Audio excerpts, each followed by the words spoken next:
Lord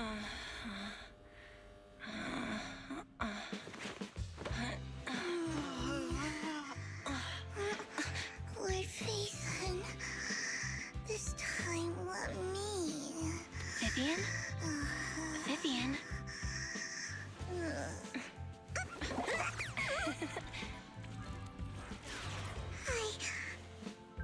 I didn't disturb your sleep, did I?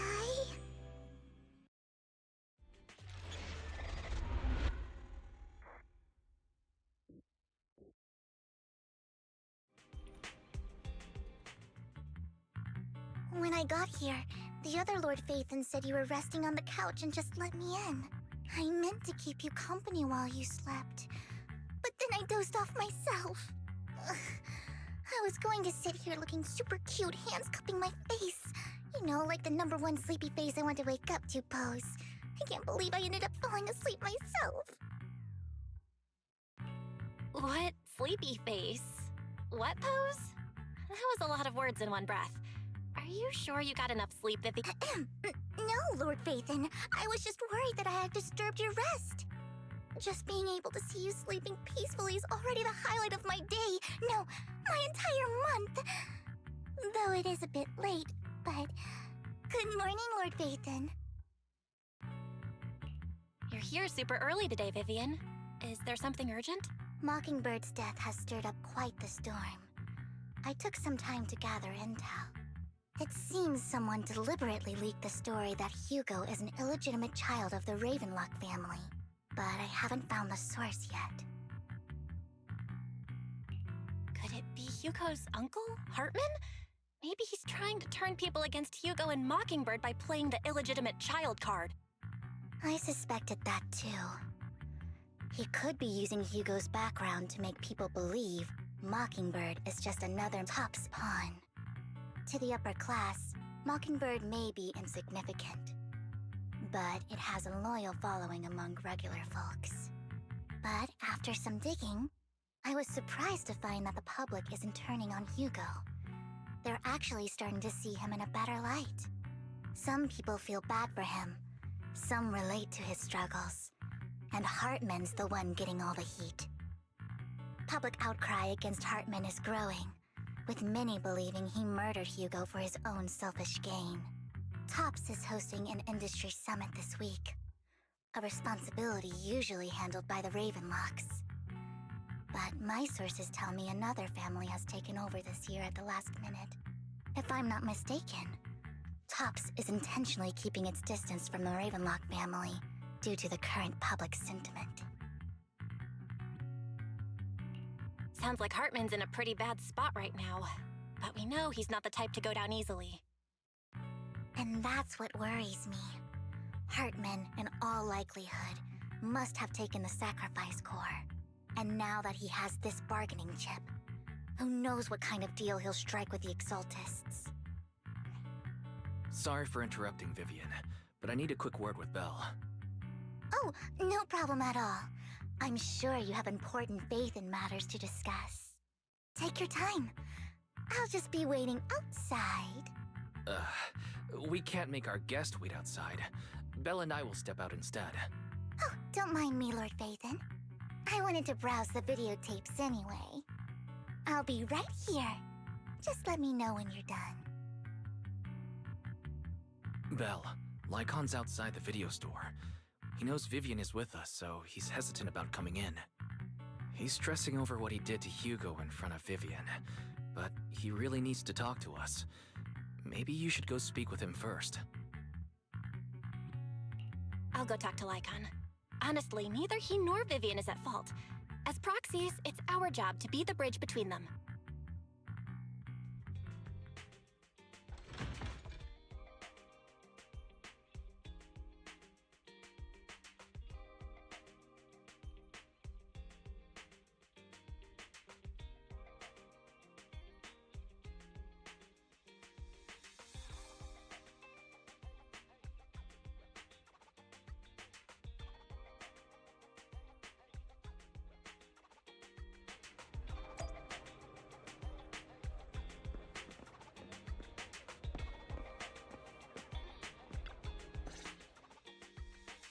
Good morning, Master Proxy.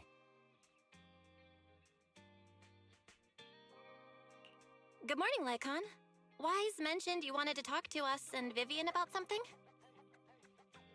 Yes, it's an urgent request from the mayor, one that directly affects New Eridu's safety. However, before we get into the details, as a former member of Mockingbird, I'm concerned about Miss Vivian. Hugo made many mistakes and betrayed the principles of Mockingbird, but I'm certain he didn't intend to put Miss Vivian or you in danger. I don't know Miss Vivian very well, and I was the one who took her companion's life. I might not be the right person to comfort her, but I hope she doesn't regret the choices she made or lose faith in the path she chose. Vivian's doing just fine. She's actually been gathering intel and has a clear understanding of where things are headed. She might be tougher than you think. If you're really concerned, why not just talk to her directly? If you'd like to apologize, it should be face-to-face, right? That's reassuring to hear. I trust your judgment. You've always had a sharp eye for people. Would you mind coming in with me? I'd like to apologize to Miss Vivian in person. No problem. But I'll be staying neutral. Everyone has their own stance on this, and I get where both of you are coming from. As a proxy, I'm just here to make sure you have an open conversation. I'm not taking sides. I respect that. Thank you.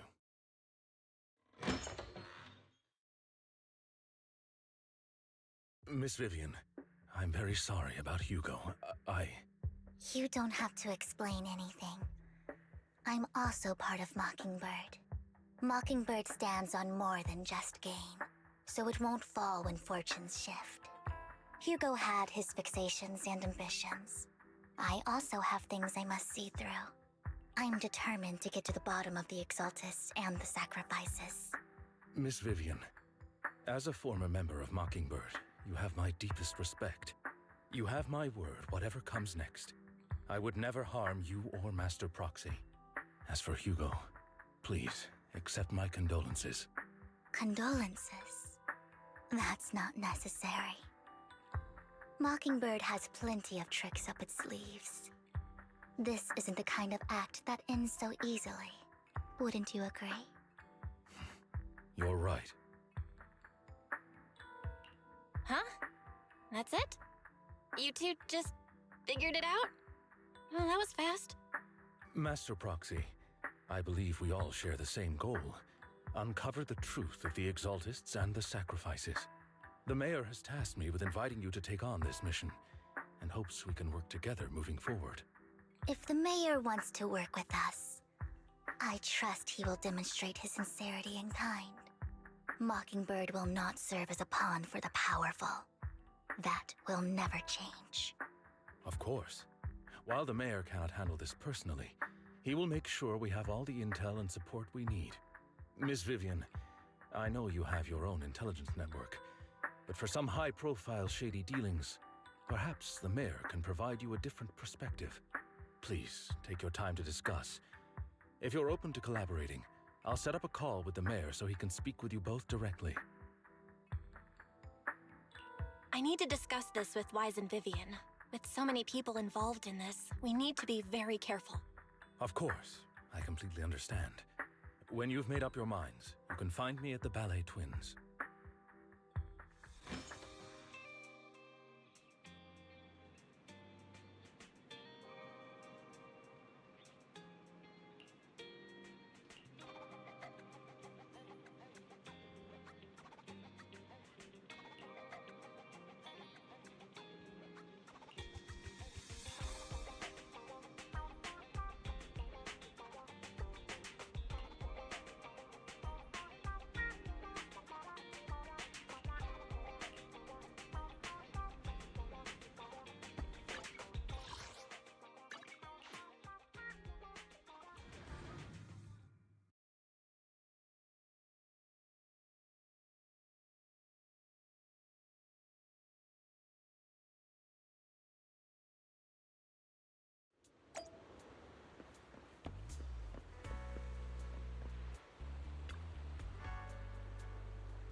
I'll connect the call to the mayor now. My dear friends, I'm glad you're willing to keep working with me. I'm truly sorry about what happened to Mr. Hugo Vlad. I didn't anticipate things would turn out this way. As mayor, I can't fully condone Mockingbird's actions, but personally, I had a lot of respect for Mr. Hugo Vlad. I looked further into Bringer's map. The sacrifices were created by an exaltist named Landon, who was active in Janus Quarter. Mr. Landon passed away in an accident a few years ago. Before he died, he was researching sacrifices and was said to have created a batch of serum that could turn living people into sacrifices. The problem was, the serum wasn't stable, and after his death, the recipe was lost. No one knows what happened to the exaltist in Janus Quarter back then. But it's clear that after the leader died, there haven't been major exaltist activities in the area. Bringer's map marks the locations where the exaltists' most successful attempts at creating sacrifices were. Since this person has already passed away, and the exaltists haven't been active around here for a while, then could it be that this is just Hartman acting on his own? Unfortunately, that's not the case. My sources confirmed that Hartman had been secretly in contact with someone, and they only meet inside the Hollow. Is it possible it's someone from TOPS? TOPS is a huge alliance of corporations. They wouldn't bother getting their hands dirty. Instead, they just sit back and reap the rewards. Everything Hartman is doing is to secure his place in TOPS and strengthen his power within the Ravenlock family. If my guess is correct, Hartman has gotten in touch with the remaining members of the Exaltists that used to follow Landon, helping them create new sacrifices. But what's in it for TOPS? There's no way the Exaltists would just hand over their secrets about sacrifices to Hartman, right? A sacrifice outbreak would throw the city into chaos. And that's when TOPS steps in, taking control of the situation on their terms. The public will see the mayor as incompetent, while TOPS comes off as the real protectors of the city. And when that happens, public trust will shift towards TOPS. And Mr. Mayor, you might find yourself in an unfavorable situation. Still sharp as ever, Miss Vivian. So, what exactly do we stand to gain from partnering with you? Please don't tell me you're doing this out of some noble concern for your citizens. I'm not some hero of justice, and I don't believe in lofty ideals or empty promises. We have a common enemy. While our ideologies may differ, we can work together on this. And as proof of good faith, I may not know exactly where Hartman is, but I can fan the flames over Mockingbird's death and escalate conflicts within the Ravenlock family. So it was you behind the rumors. No wonder I couldn't trace the source of the public outcry. I'm not the one who started the rumors. I just helped them spread faster after they leaked. And I pulled a few strings to make sure the story painted Mr. Hugo Vlad as a heroic figure who was unfairly persecuted. As I said before, I had a lot of respect for him, and I'd be happy to clear his name. Now let me lay out my terms for collaboration. After looking into it, I found that the dormant sacrifice you discovered wasn't the only one. There are more places where sacrifices might be lying dormant. Too many eyes are on me right now, so I can't send my own men to deal with it. I'd like to ask you to retrieve the sacrifices from those locations. I'll make sure to dispose of them once you do, so no one will be able to use them again. On top of that, I've asked a friend to help monitor your physical condition, and maybe even uncover more of your potential. Her research overlaps with your teacher's work. You don't need to worry about her capabilities. She's a Void Hunter rank special investigator. Really? A Void Hunter rank special investigator is going to be assisting us? And she's involved in our teacher's research? That's right. She's heading to Janus Quarter for some business. I wanted to set up a formal meeting, but she declined.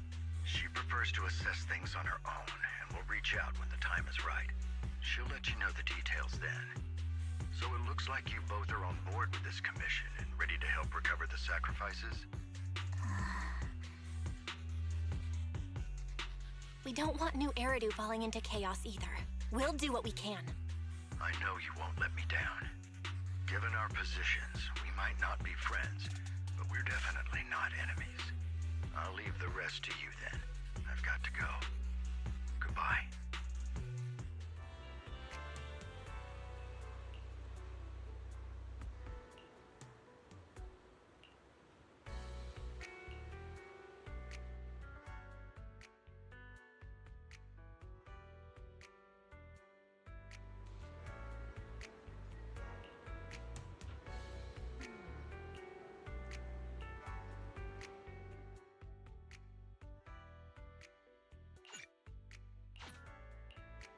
Good day.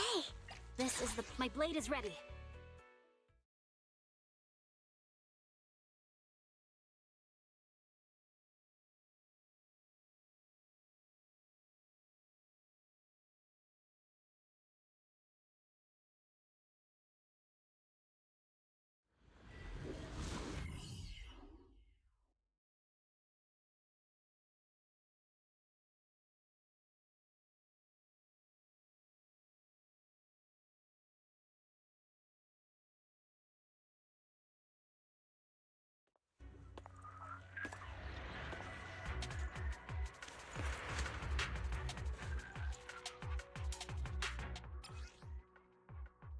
Lord Phaethon, thank you for trusting Mockingbird and me.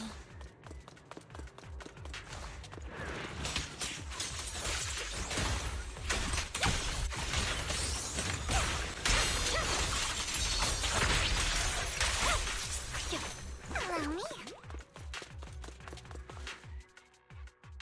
Has someone already taken the dormant sacrifice from here? Or did the Exaltus decide to relocate it? No. If these dormant sacrifices aren't handled carefully, they could awaken and turn against anyone nearby. She wouldn't risk moving them unless it was absolutely necessary. Did she realize the mayor was looking into this?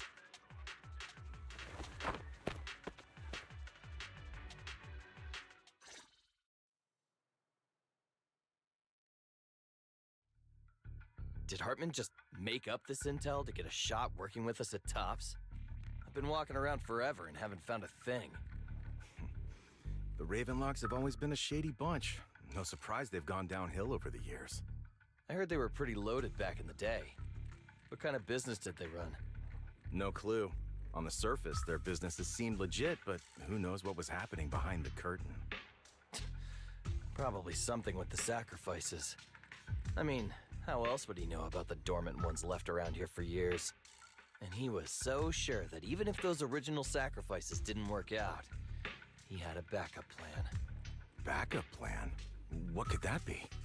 Well, that's beyond me. I just happened to overhear something while I was next to Mr. Edmund one day. What's Tops planning to do with all these sacrifices, huh? For research? Do you think we'll ever have a normal life in the Hollows? Don't ask questions you shouldn't be asking. All right. There's nothing here anyway.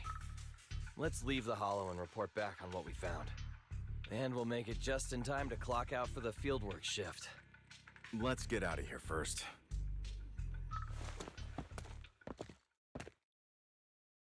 Hartman, that fool. He'll do anything to get into Tops, even if it means playing with fire. She's an Exaltist.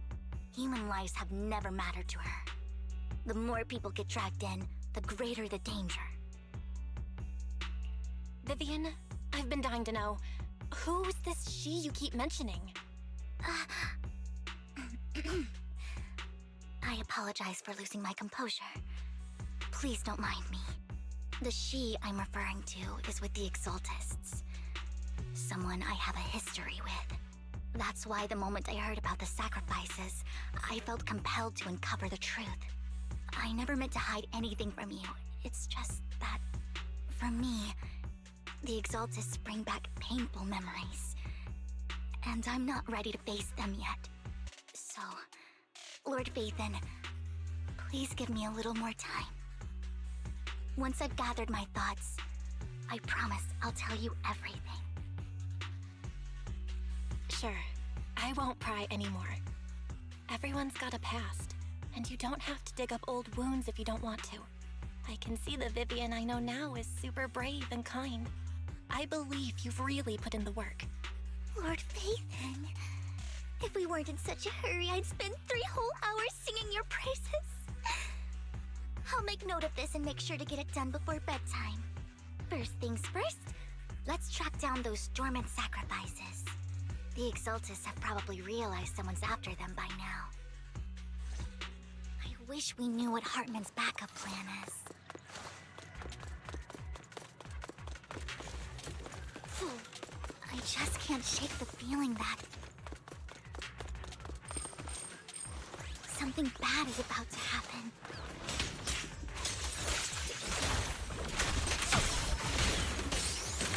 Keep around.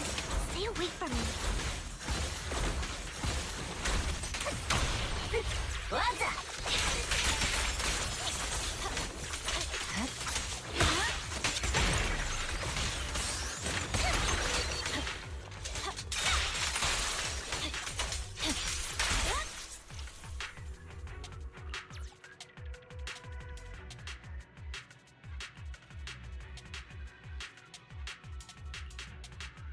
Hugo may have done terrible things, but he had his reasons.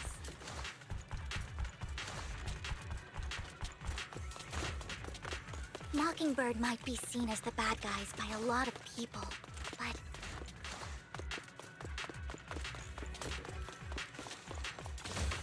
don't touch me. Ironically, joining Mockingbird is what put me on the right path.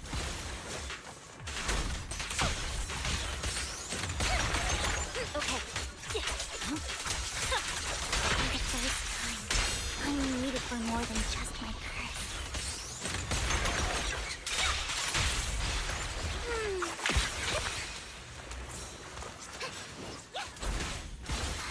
Nothing here either. Are we too late? There.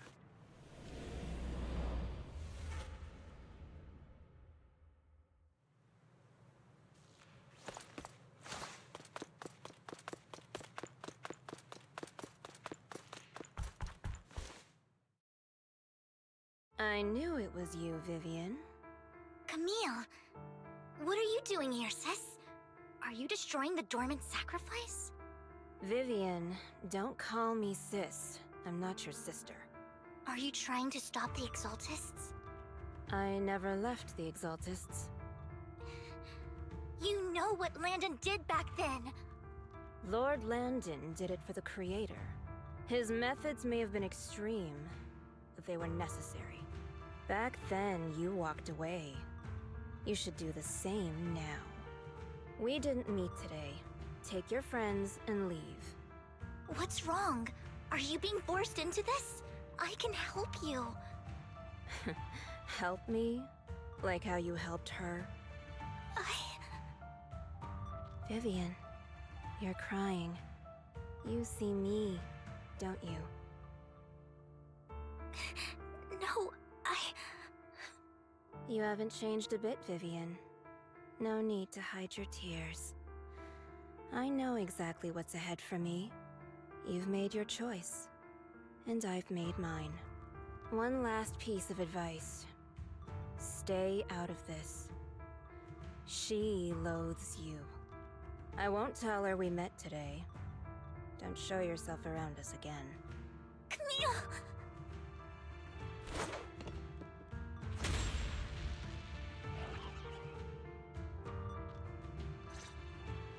Lord Phaethon, watch out! I'll tell you what that was about later. Let's take care of the ethereals first.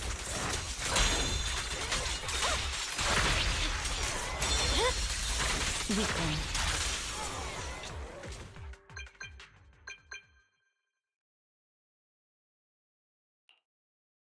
You two took longer than I expected.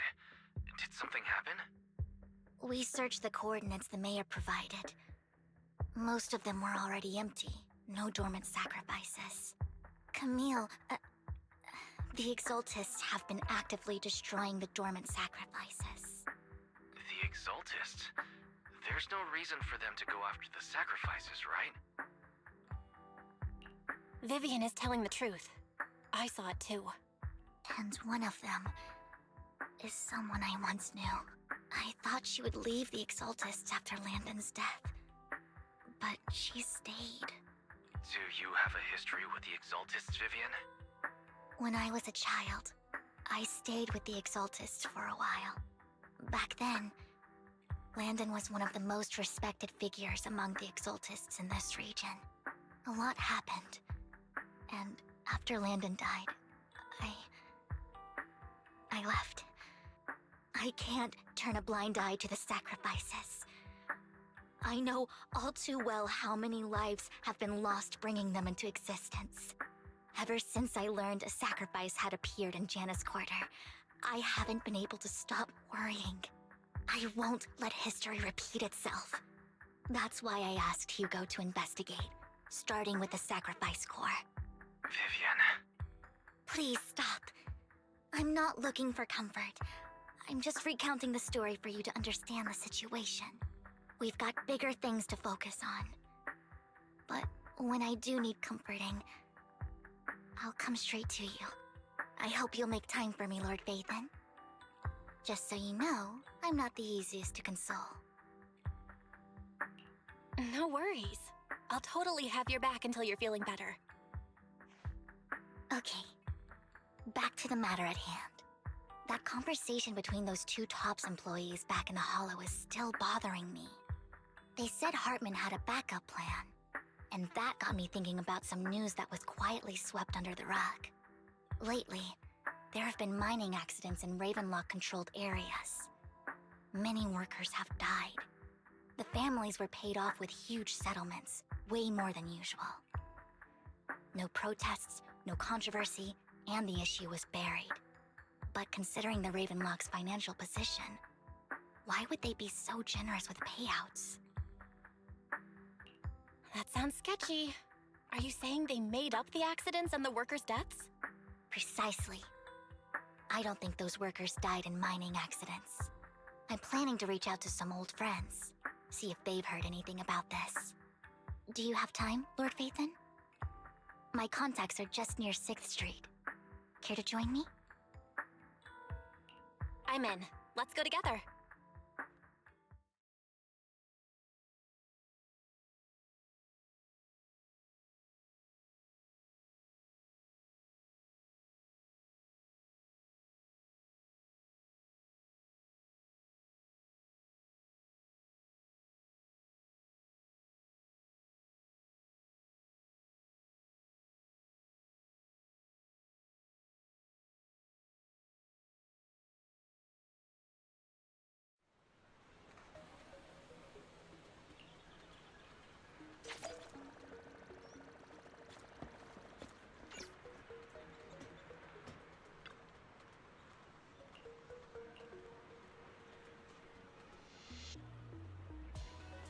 An old friend of mine said she has some new intel.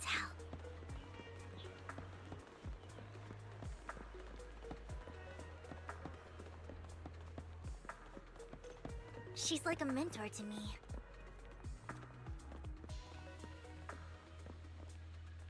I learned a lot about data scraping on Internet thanks to her. Rain! Long time no see. Yeah, it's been a while. Rain? You two knew each other? Yeah, Phaethon. Long time no see. Rain! You actually know that Lord Phaethon is Lord Phaethon? No, I mean, you actually know Belle is Lord Phaethon. I didn't know right away. One time, I needed a favor from Nicole. I only found out after meeting them. I mean, who would expect a legendary proxy to be running a video store for a living? Oh, by the way, your idol... Rain, let's not bring up old stuff. Lord Phaethon wouldn't be interested in that. Why are you all tense? Right! Lord Phaethon lives on 6th Street too, and might know your idol. Remember when you traced that post on Internet to 6th Street and actually went to check it out? And you came back all bummed, spouting nonsense. Like there was only a black cat at the location, and maybe your idol is actually a talking cat. Or something like that.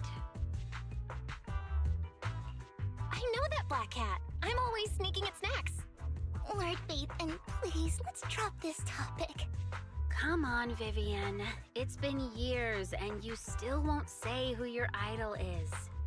If you'd just let me, I'd have tracked them down ages ago.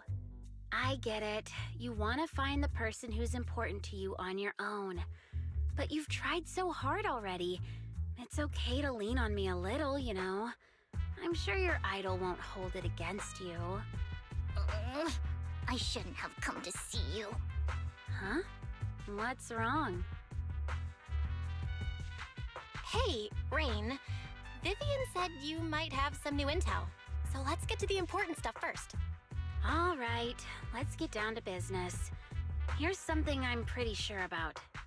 The Ravenlock family's claim that those missing workers died in an accident? Don't buy it. The last signal from those workers was near the Hollow. Then communication went dark. I think they were taken into the Hollow.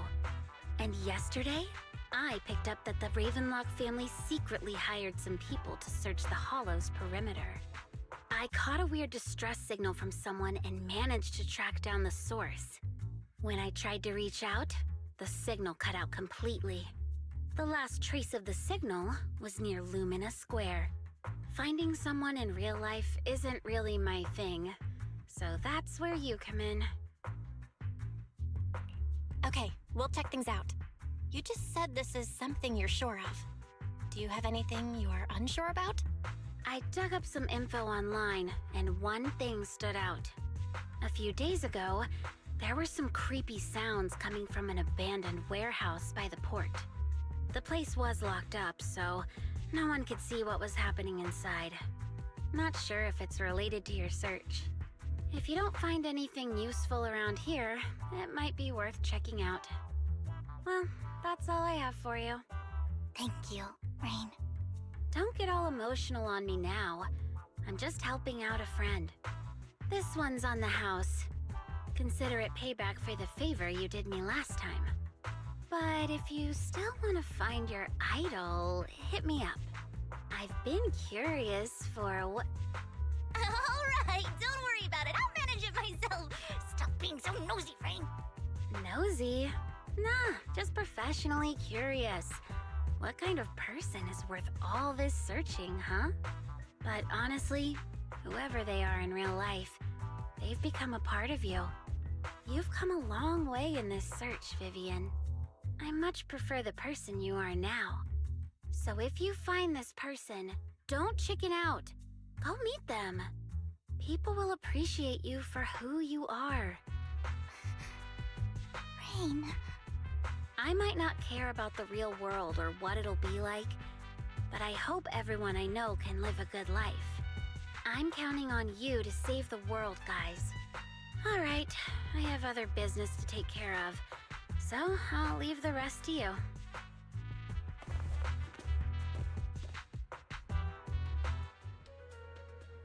Lord Phaethon, please pay no mind to what Rain said.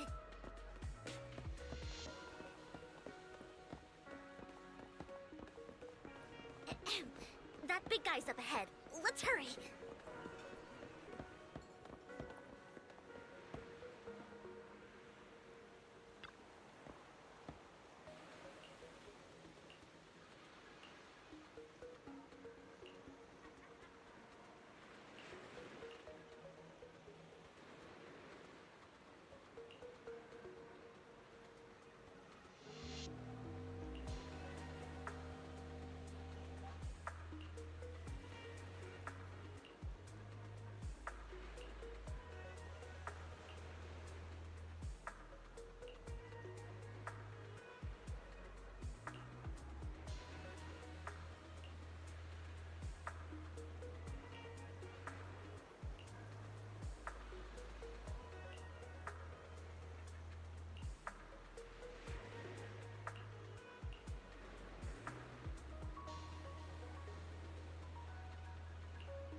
I knew Lord Phaethon was the best in the whole world.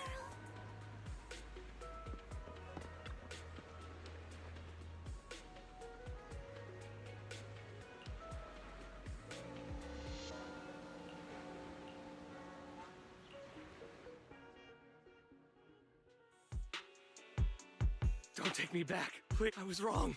I know I messed up. I don't want your money anymore. Please, no. Calm down. Who are you? I won't say anything. Just let me go. I don't know anything. I swear, I know nothing.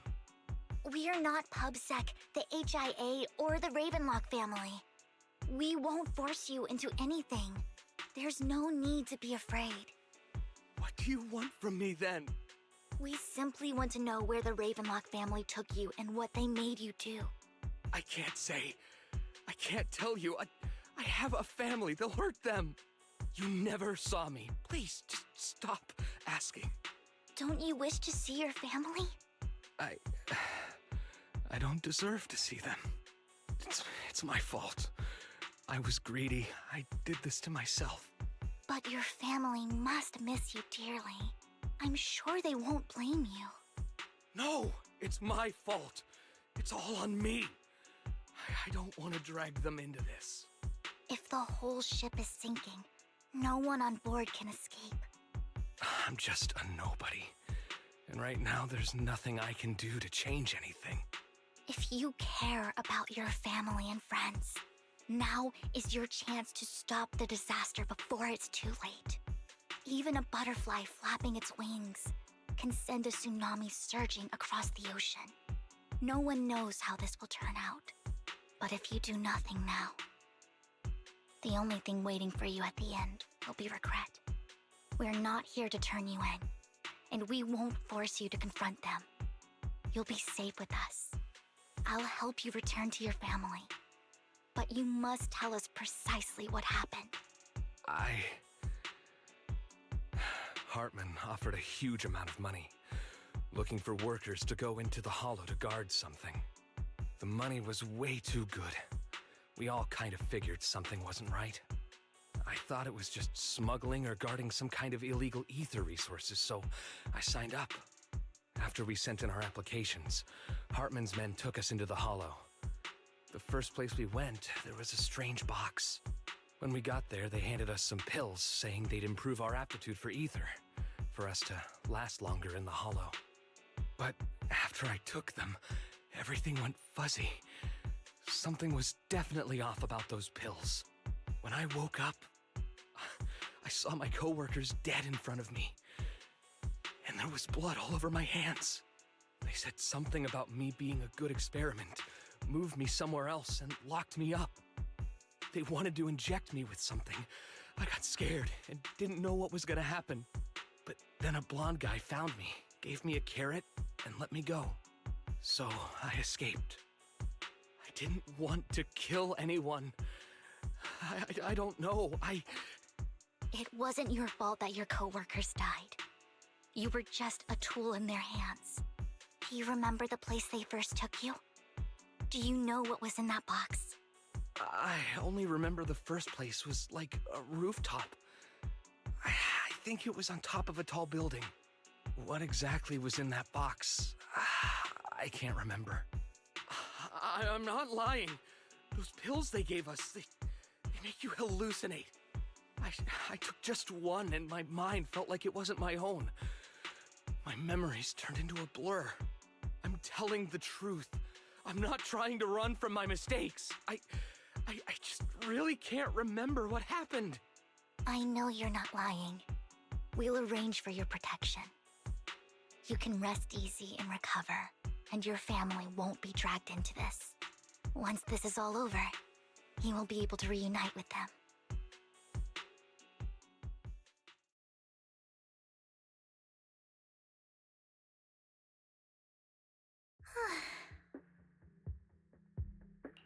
I've been meaning to say this for a while, Vivian. You're just so calm and decisive when things get tough. Totally different from the impression you gave me at first. Actually, I wasn't always like this. I used to run away when things got tough. There was even a point where I just wanted to disappear. As if my very existence was the source of suffering. I wondered. Perhaps leaving it all behind could put an end to the pain. Whoa. It's hard to imagine you like that. I mean, you had this super intimidating vibe when we first met. Well, I was on a mission at the auction when we first met. And just as Rain said, I've come a long way from who I used to be. Speaking of Rain, it's still wild to me. I never thought you and I would have mutual friends. And you even know one Denny Boo. Can you believe we might have passed each other so many times without even realizing it? Enough about me. Tell me more about you, Lord Phaethon. Where have you been? And what have you experienced? Looking back, I feel like I've been through a lot lately. My brother and I even lost our Phaethon account. Oh, everything started when the Cunning Hares took something from the Red Fang gang.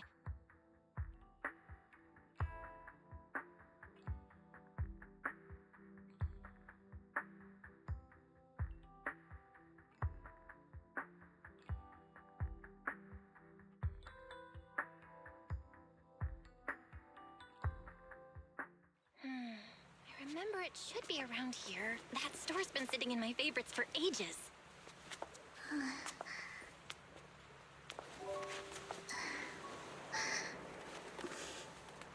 Lord Phaethon!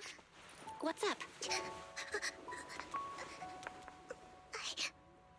I've seen that black cat on 6th Street. That harmonica in the outer ring you mentioned. I've heard it before, too.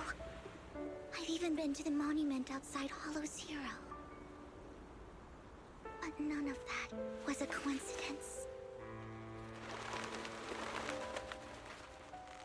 It was me.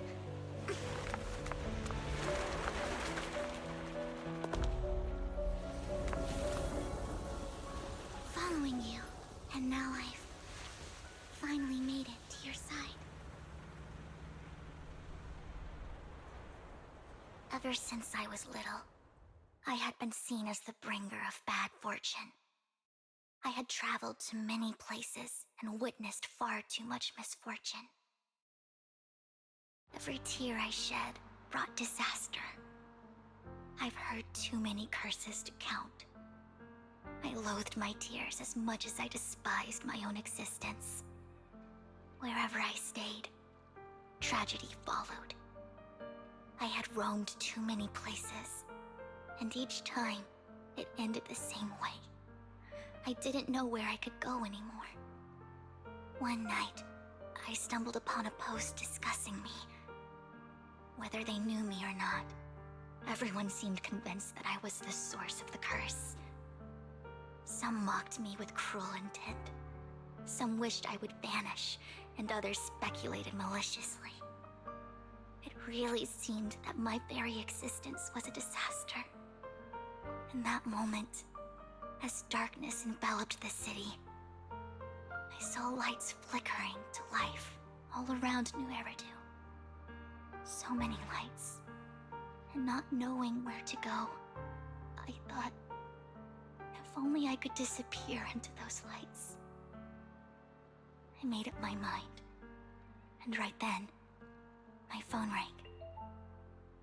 I decided to take one last look. I wanted to know who left me my final message from this world. It was you, Lord Phaethon. Wait, really? Me? Yes. And I checked with the other Lord Phaethon. You were the one using the account at that time. But I know you probably don't remember it. After all, it was just an ordinary day, with an ordinary post and meaningless comments online. But for me, it was the night I finally realized where I could go. I wanted to walk the paths you had walked, see the sights you had seen. And then, one day, share it all with you, face to face.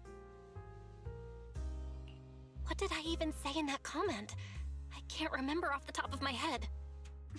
Well, You'll have to figure it out for yourself. I'm not telling you. Huh? No! So, Lord Vathan, thank you. Not only for that comment you made that day, which was a silver lining for me, but also for giving me the courage to become who I am today. The Vivian standing right in front of you now. Lord Vathan, I truly like who I've become.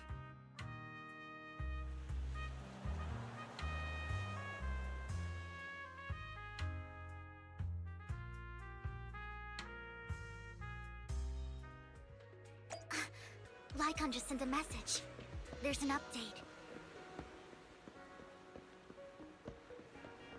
Let's head back to the video store and go over the details together.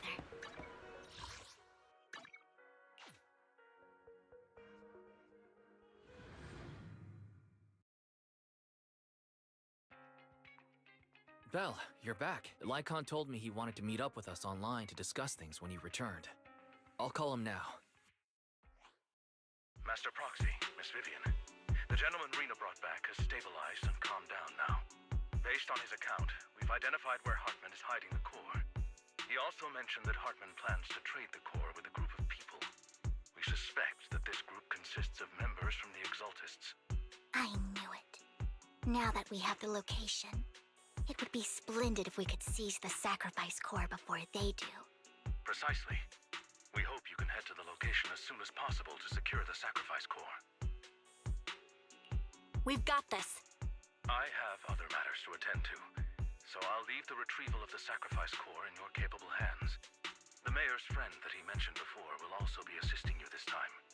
The target coordinates have been shared with her, and she'll meet you there. Please ensure your safety, and I wish you all the best.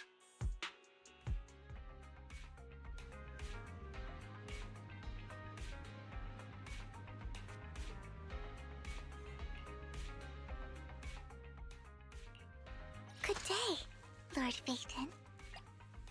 The stage will be mine.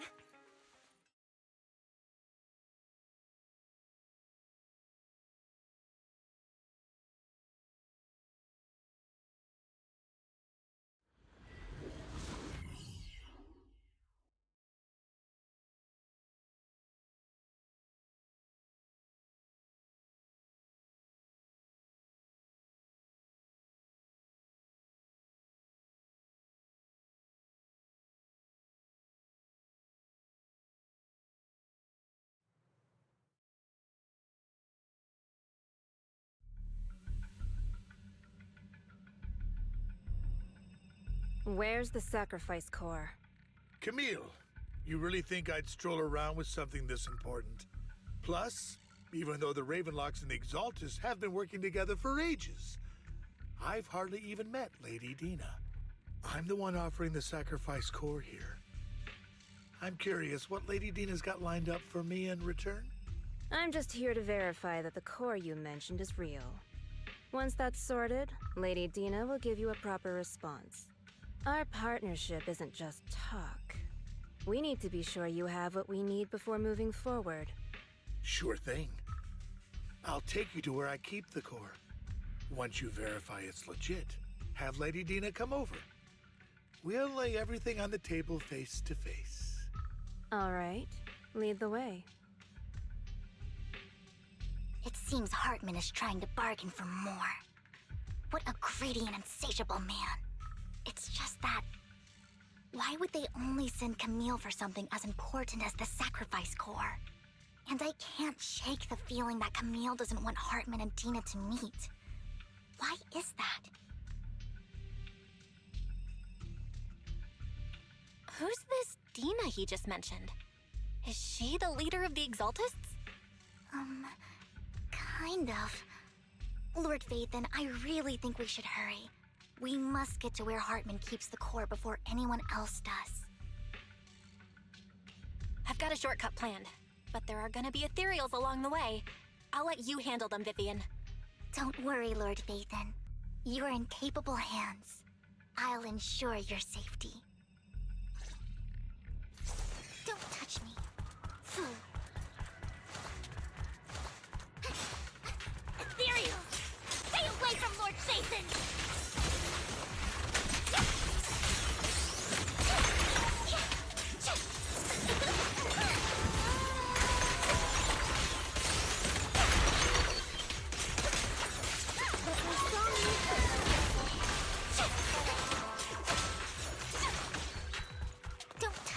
Hartman's trying to negotiate for more leverage.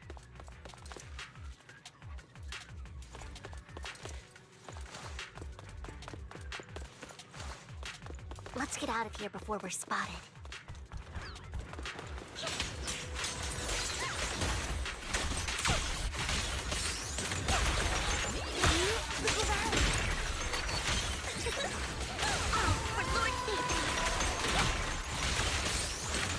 Let's keep moving, Lord Nathan. Fool. Don't touch me. Leave the enemies to me, Lord Nathan.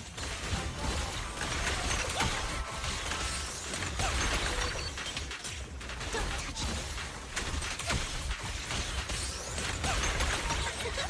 Don't underestimate me. All right, I'll take them up.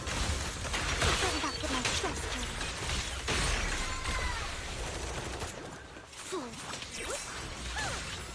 Oh, for Lord Nathan.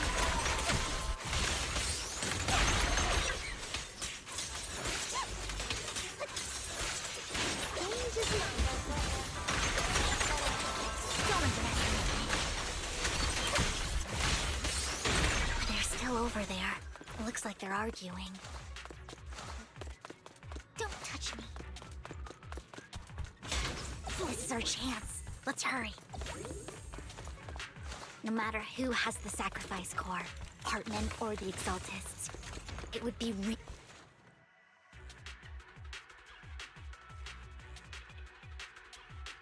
Hand over what's in the box.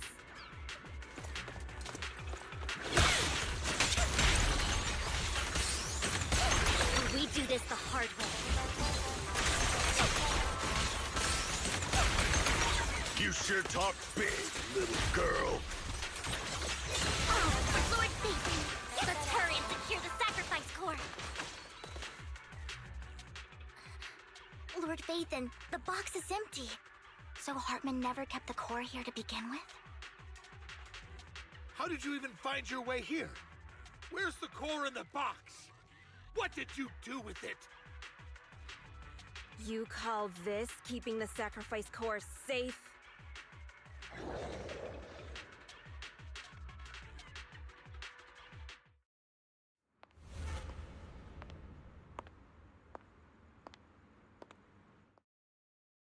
Vivian, it's been ages. Dina! Oh my, you actually remember me. So sweet.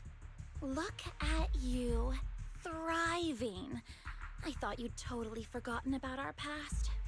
So, tell me, do you ever dream about the people you've killed? Are they crying in your head all night? Back then, I had no idea. You had no idea? While you were soaking up all that love from Daddy and everyone else, you had no idea what was going on? I wasn't... Lady Dina, Miss Vivian didn't actually... Camille, when did I say you could meet up with Hartman today? I just wanted to make sure the sacrifice core is legit. I was worried Hartman might try to pull a fast one on us. Really? So loyal. I thought you'd be more like the old days. Just a few words from Vivian, and you'd be plotting my demise. Just like what you did with Father. I won't, Lady Dina. Don't even think about betraying me, Camille. You owe me for what went down back then. However, I do understand your worries. This core, it's fake. No way! I got this straight from Hugo. It can't be fake. How can you just claim it's fake without any proof? Ugh, seriously?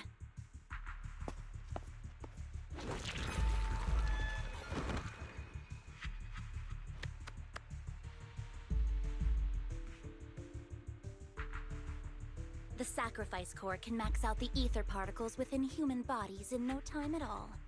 But look at your little subordinate. How uncouth. He's making noises like some animal. Can you shut him up? So annoying. The masterpiece Father made for the Creator isn't this worthless piece of junk you're holding. So, the real core. Vivian, Where do you think the Sacrifice Core is really at? I don't know. If I knew where the real core was, I'd destroy it without a second thought. Dina, you understand what the sacrifices are. And you know those who were blessed should not have to endure such horrors. Oh, they shouldn't have suffered those horrors. Weren't you the one who decided if they'd be blessed or not? If it weren't for your tears, how would they have encountered such misfortune? How self-righteous, Vivian. Their fates were in your hands. It was you who brought disaster on them. Landon just needed an excuse.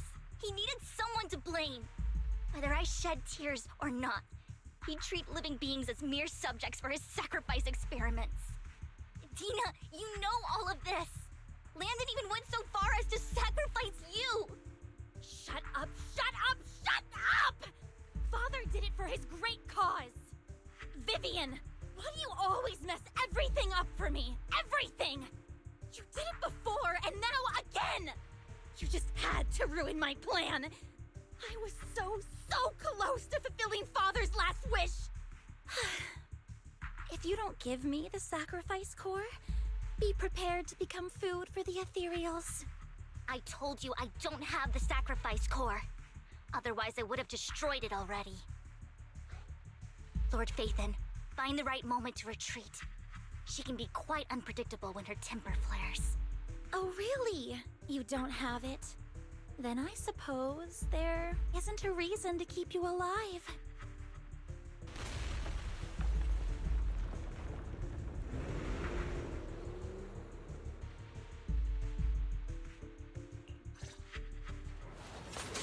Let me song you and more ethereals are coming.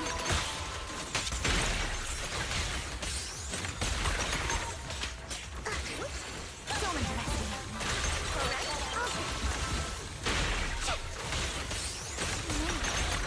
No chance to get out of this.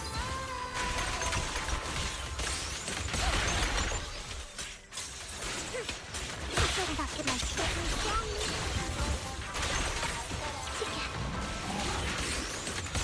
Don't really know. Get my stress turning real quick.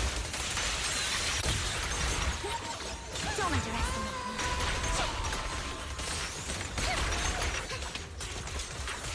Change is mine.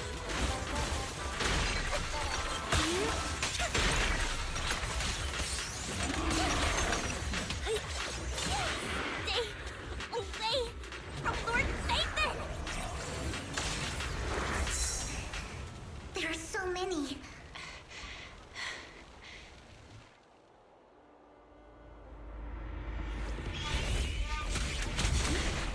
It's ink.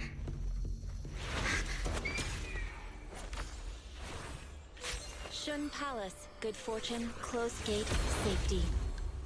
What? An evil miasma gathers here. Another place of conflict. If you wish to avoid disaster, then head southeast.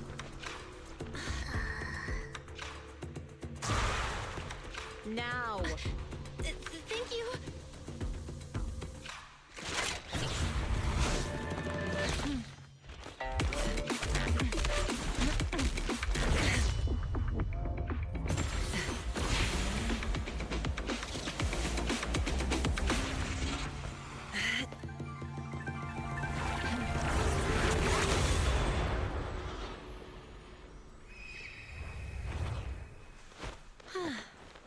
Finally, peace and quiet.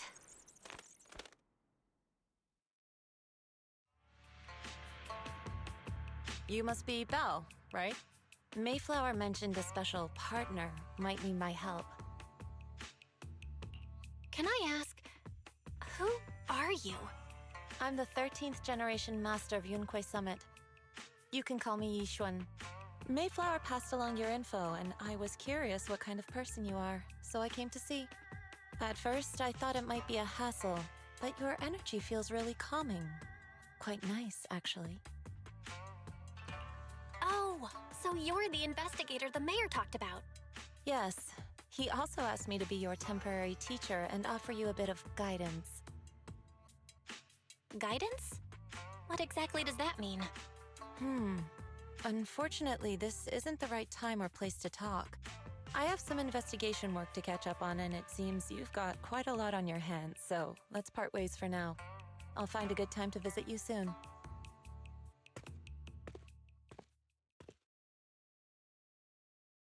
I'm so sorry, Lord Vathan. I'm just not feeling very well. I think I'll head back for now. I'll investigate the sacrifice core and reach out once I find something. You definitely need some rest. Let's get out of the hollow.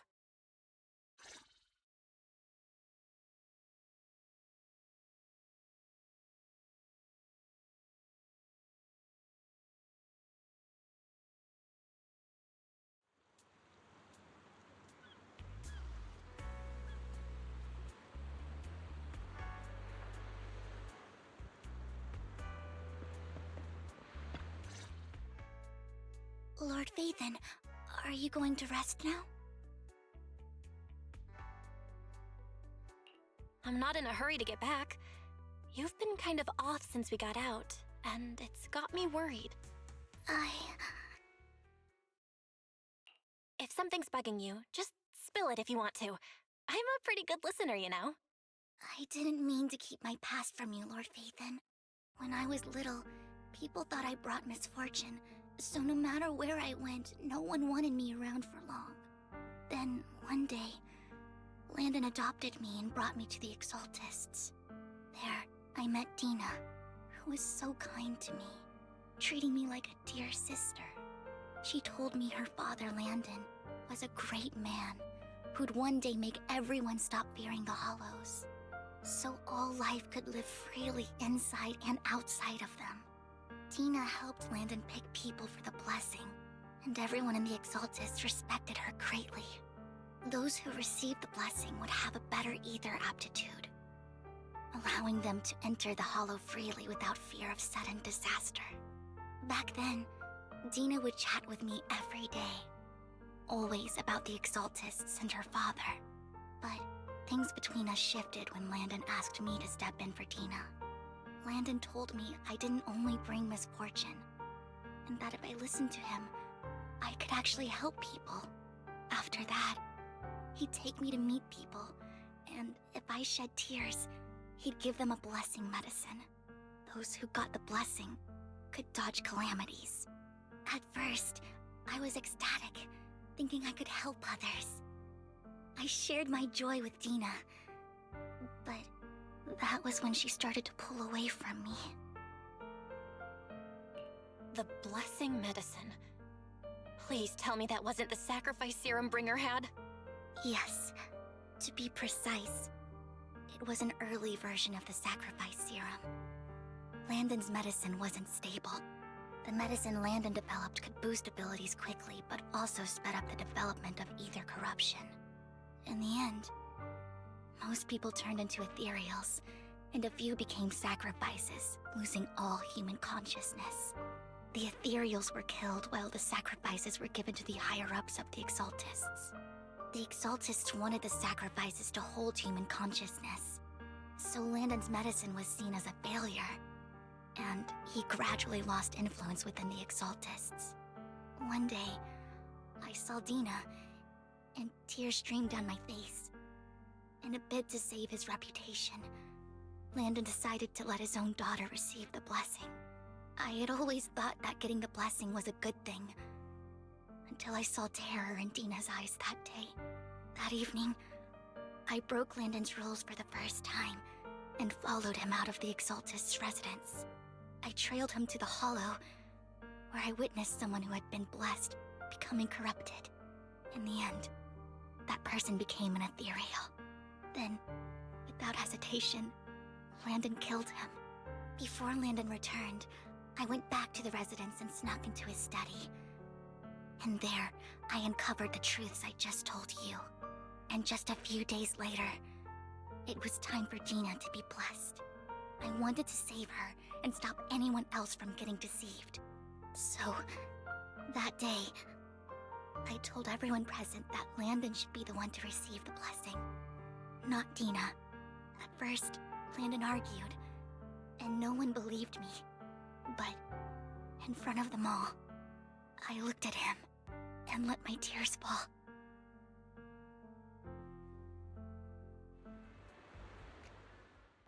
Lord Landon, please accept the blessing. Vivian, you... Why won't you accept the blessing? Were you lying to us?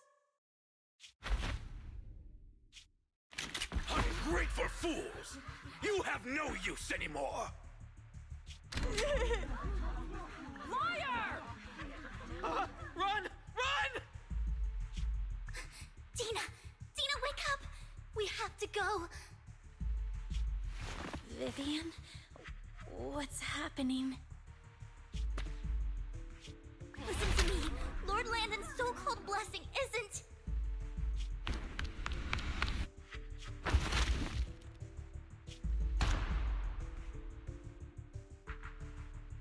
Father!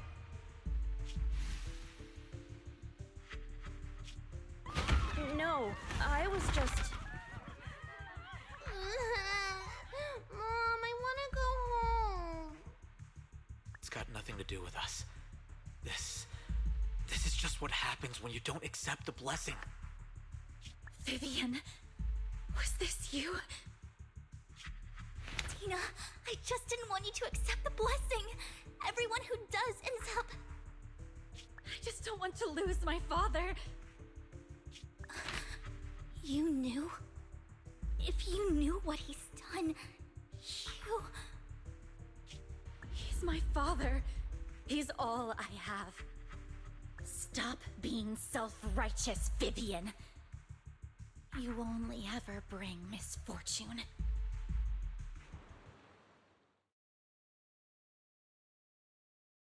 I thought once Landon was gone, Dina would leave the Exaltists. I never expected her to continue his research, or that Camille would stay. Camille lost her entire family in a hollow disaster, so she's always supported the Exaltists. She's not a bad person. She's just someone searching for hope. She joined the Exaltists very early on, and even watched Dina grow up. That day, she was just so desperate to save Dina that she... All these years, she's been following Dina, taking care of everything out of guilt, I think. But I didn't just fail to save Dina. I trapped her. I see misfortune approaching, but I can never change its course or avoid the bad ending. Maybe I really am a bringer of misfortune.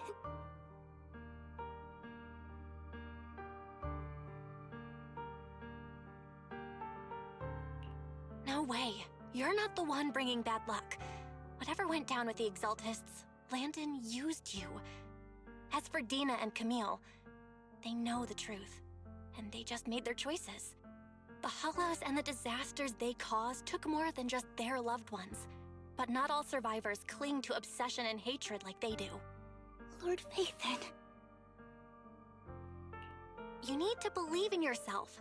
You're currently resolving the sacrifice crisis with your own effort. I remember you saying you really like yourself now. So what's changed? Yes, that'll always be true. Thank you for listening to my story today. Years have gone by, but I've never had the courage to face all this. Maybe Dina and I were meant to meet today, so I could finally spill it all out. It lightens my heart a little. Lord Phaethon, you truly are a wonderful listener. Whenever you're feeling down, don't hesitate to come to me. I will. It's been such a long day. You must be exhausted. I'll track down the location of the sacrifice core and let you know what I find. Good night, Lord Phaethon.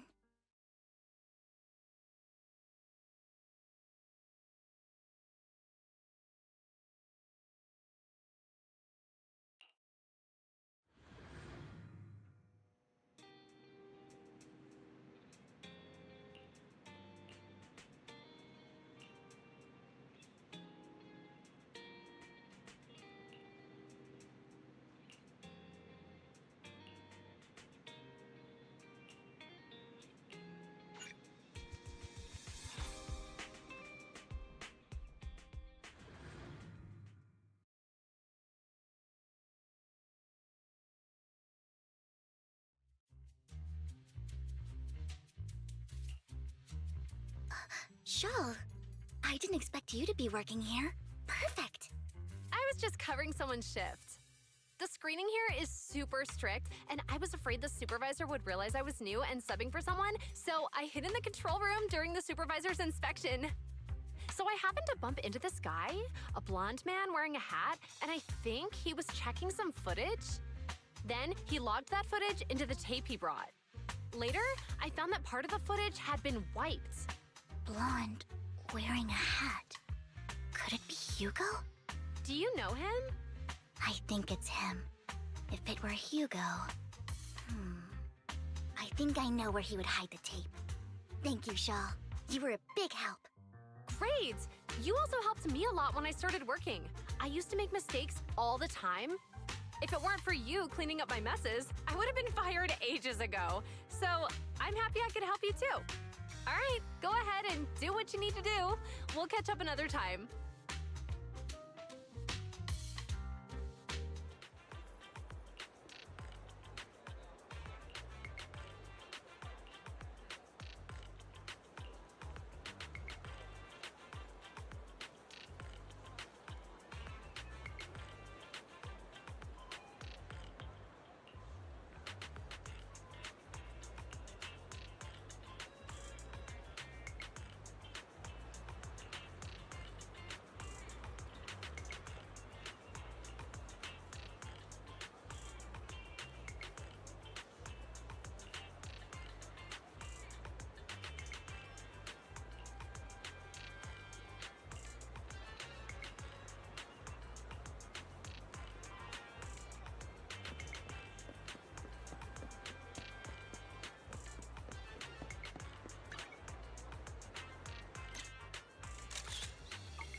If I'm not mistaken, you and Vivian share the same goal. Silence is no good for negotiation. I just don't want Dina to reach a point of no return. Hasn't she already reached that point with what she's doing? The formula for the Landon serum was lost, but a batch survived, and Dina was able to develop a substance that can be used for mind control. She's trying to combine the two to make sacrifices that would obey human commands. If the dormant sacrifice and the remaining Landon serum are destroyed, we can put an end to this. Dina's concoction can't create sacrifices on its own. And the sacrifice core? That belongs to the creator, not her. Although I find Landon's methods despicable, I can't deny that the Exaltists and the Creator are leading us in the right direction. I just don't want Dina to spend her life trapped by her father's mistakes. I mean, no offense, but I find your protectiveness rather weird. I will confirm the location of the dormant sacrifice and find the chance to relay the information to you. I do not want any of my people to be going into danger. As for the sacrifice core, I can only guarantee that it will not fall into her hands. As for how things will ultimately play out, the Creator will guide me.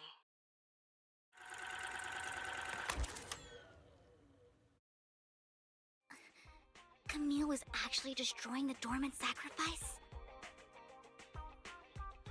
Now Camille's actions make sense. But why did Hugo never tell us? Hugo... he... Belle, Lycon said there's something urgent he needs to discuss with us right now. All right, let's patch him in. Master Proxy, I apologize for disturbing you. We have just learned that the Ravenlock family will host a banquet tonight. This banquet is rather special, as they're allowing members of their family to invite business partners to attend. With Hartman at the center of controversy, there are many members of the family who are eager to use this opportunity to replace him. The mayor has been spreading rumors of a young tycoon who inherited a sizable fortune and is looking to partner with a person from an old and influential family. This information has lured a young man named Burton from the Ravenlock family. So, you want me to pose as this tycoon and use Burton to infiltrate the banquet? Correct. And Hartman's study is also located within the venue. I see. Hartman's study might hold valuable information. So, what should I do? You can attend as her +1. Plus one? Lord Phaethon, please go with me! Master Proxy, it seems Miss Vivian requires your presence, so... Yes, just your presence will help me immensely! All right, then let's go together. I'll send you the time and place for the meeting with Burton. If you encounter any danger, please evacuate immediately or contact me for backup. I hope everything goes well for you tonight.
Miss Banshee, I believe I've shown you my sincerity. Now how about you? Sincerity? My presence here is a show of sincerity. If we're to work together, Miss Banshee, you should drop your pretentious act. I am well aware of the ways of the Ravenlock family. If I were to come empty-handed, I probably wouldn't even be able to make it out the front door tonight. Since I agreed to come with you, and even brought along my most precious companion, does that not show my deepest sincerity? No need for such an off-color joke. Our door is always open for those coming or going. We both know what's what, so let's cut the small talk. I know far more about how the Ravenlock family made their fortune than most here. I am also well aware of why Hartman despite such a massive scandal, still remains in power. Oh? Do tell. Exaltists, blessing, sacrifice, Landon. Where would you like me to start? How did you know that? No, who are you?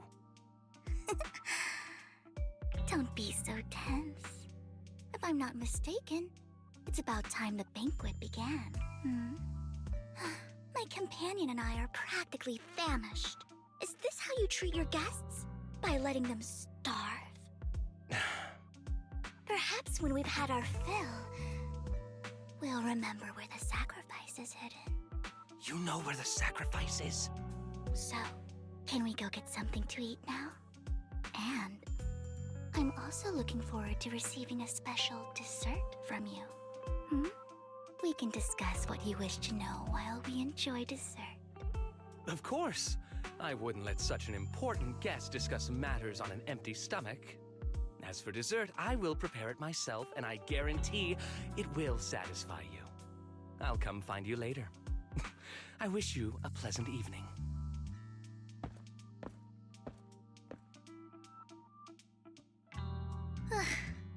These kinds of people are exhausting to deal with.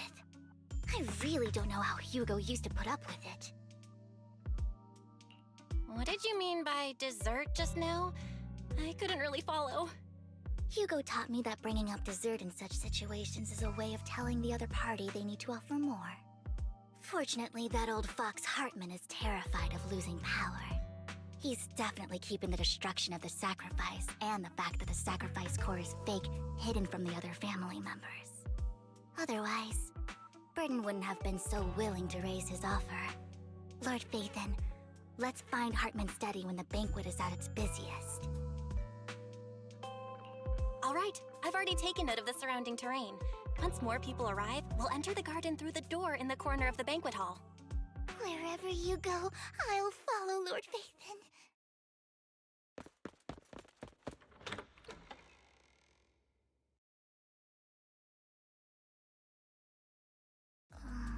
Isn't this going a bit too well? The security around the manor is really strict, but inside might be more lax. But just in case, let's tell Lycon. Right. Having some backup would be safer. Let's check Hartman's recent correspondences for clues. I still have concerns about the sacrifice core. Right. Though the core he gave Dina was fake, Hartman might have left a trick up his sleeve and hid the real one. Then let's split up.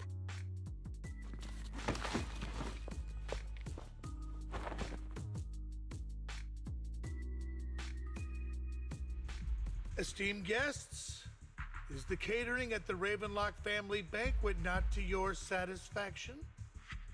So much so that these two distinguished guests felt the need to come to my humble office to scavenge for food.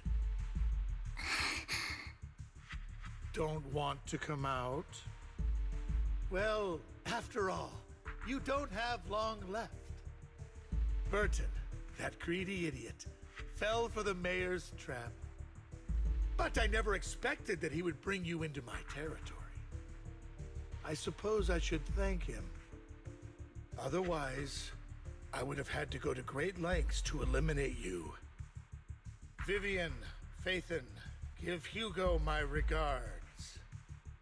Tell him I shall be taking the wealth and power of the Ravenlock family for myself.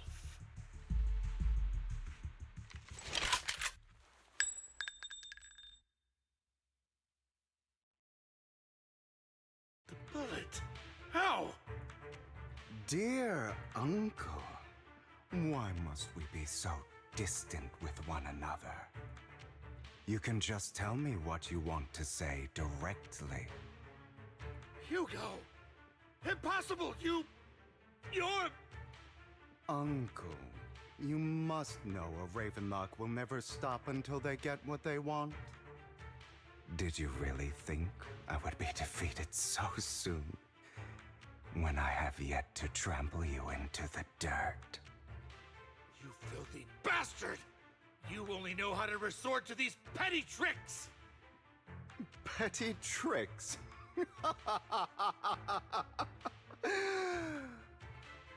Perhaps you'd like to know what I managed to accomplish using this faked death of mine.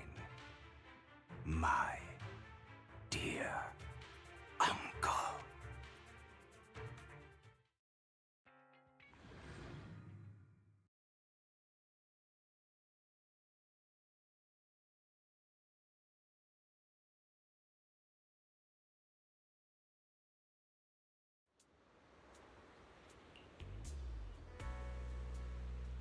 Faking my own death.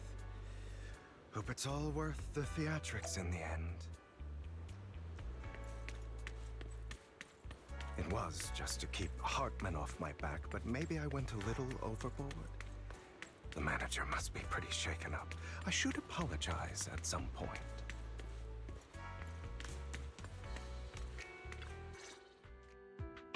You're taking longer to rest than I expected. Lycon, you think too highly of my physical capabilities.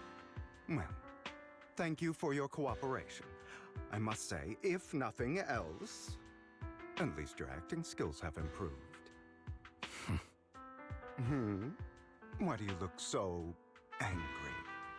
You should be happy. We pulled that off together with flawless teamwork and managed to fool everyone. Drop your foolish facade. I'm glad you still remember the code we set all those years ago. And thank you for ensuring your sleight of hand didn't deteriorate. Oh, right. I should also thank the blood bag hidden in my clothes and our other props. Do you remember when we last used this trick? It was probably ages ago. Sometimes I really don't understand you. Have you never thought about what the consequences would be if I didn't understand your code? If I decided against helping you? Or if I just couldn't control my strength properly? You'd understand it. Of course, if things really did go awry, I had alternative plans. You wouldn't be so arrogant as to think I'd bet everything on you, would you? You're insane. Aw, I'm flattered. So what exactly is the purpose behind all this? Surely after going to such great lengths to erase your own existence, you don't just plan to hide here and reminisce about the past with me. Don't try to brush this off. I've already helped you enact your plan. Tell me the truth. Don't get your tail in a twist. I have more plans that require your assistance, so naturally I would not hide anything from you. Simply put, as things stand, whether as Hugo Vlad or as Mockingbird, I am doomed to die. Seems you've made quite a few enemies. As a member of the Ravenlock family, I negotiated with Edmund and managed to obtain resources from Tops for my future plans. I also confirmed what attitude they held toward your master, the Mayflower family. Meanwhile, I used my identity in Mockingbird to strike a deal with Hartman and gather information on their collaboration with the remnants of the Exaltists. That's where I got my intel on what Bringer left. Oh, by the way, the crime declaration letter that your dear mayor received, that was also sent by yours truly. He's probably figured that out by now, right? Though I'm not sure if he told you. The mayor learned about the sacrifice attacks through his own means, but lacked an opportunity to take action. That warning letter was precisely what he needed. You aren't hopeless yet. How delightful. In short, I'm more well-informed than your lot because I get around, dealing with all these different important figures. But of course, it comes at a cost. It's only fair. After all, you can't hide the smoke from a wildfire. Rather than trying to carefully tame it and risk setting yourself alight, it's better to let it burn free. When I helped you put on your little act, killing you in front of everyone, you left the sacrifice core to Hartman. That was intentional too, then? Oh, yes. And it worked like a charm, didn't it? Now no one cares for me anymore, and all eyes are on Hartman. A perfect situation for keeping the Ravenlock family in check while dealing a cutting blow to the Exaltists behind them. Another crucial point is Vivian and Phaethon. I must sever any ties they have with me or Mockingbird. Although I feel bad for Phaethon about what happened, but it had to be done. That's the only way they would be safe, allowing the plan to continue. I noticed that you never turned your blade toward Master Proxy. So, those words you said back then were also... I will bloody my hands. I will carry the weight of my sins. I will become the Abyss. Obviously, it was all an act. My acting has always been impeccable, as you know. Hugo, you're taking such a tremendous risk. Why? Would you believe me if I said it's for justice? But unfortunately, it's not. I want revenge on the Ravenlock family. And I will make sure that despicable excuse for a human being, Hartman, suffers a slow, torturous end. Of course. I also promised Vivian that I would help her investigate the whole thing with the Exaltists. That's all. You don't look too good. Is it your wounds? No. This is the first problem I plan to resolve. Lycon, do you have a place that is sufficiently discreet, quiet, and can take a lot of damage?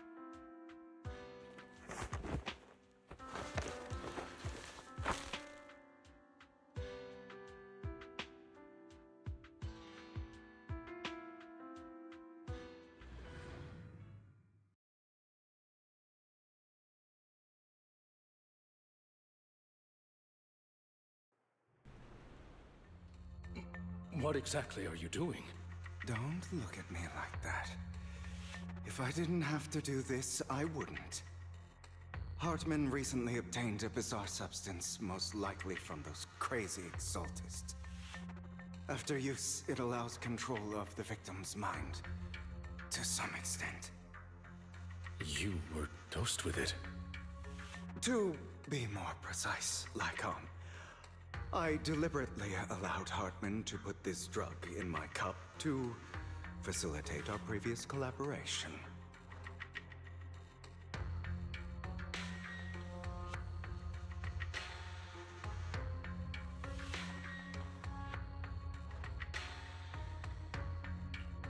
After finding out about it, I quickly found someone to help analyze its composition.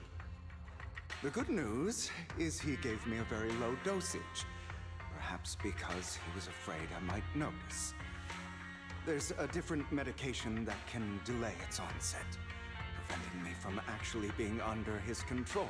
I simply need to put on a show in front of my dear uncle. The bad news is that currently there is no antidote. When I delay those effects, however, they will accumulate and erupt when my body reaches its limit. It may even break my mind. And that's exactly what's happening now. I need to endure those accumulated consequences. So, I will lock myself in this room for however long that takes. I've tied my limbs to prevent me from smashing this place or accidentally hurting myself. Anyway, after you leave, do not open this door, no matter what you hear. I recommend seeking professional medical assistance. This is advice I received from a doctor. Or are you saying you don't believe I can make it? So, Lycon, come find me here at the scheduled time. All you need to do is smile and await my victory. What if I want to stop you? You know you won't succeed. You never have. And you never will. Well, time is short. Let's begin. I understand. Don't die, you stupid bastard.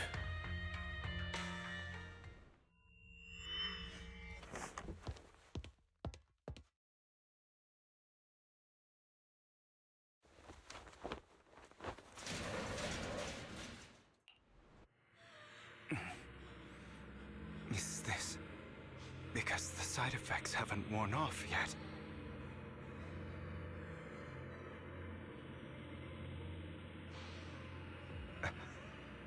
Lycon's late.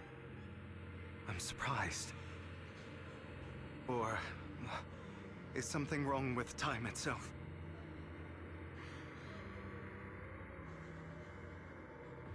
Looks like someone's over there. Might as well go ask.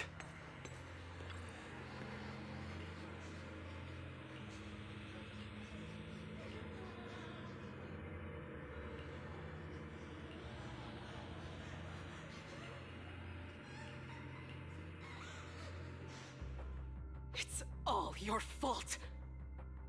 I wish I had never given birth to you!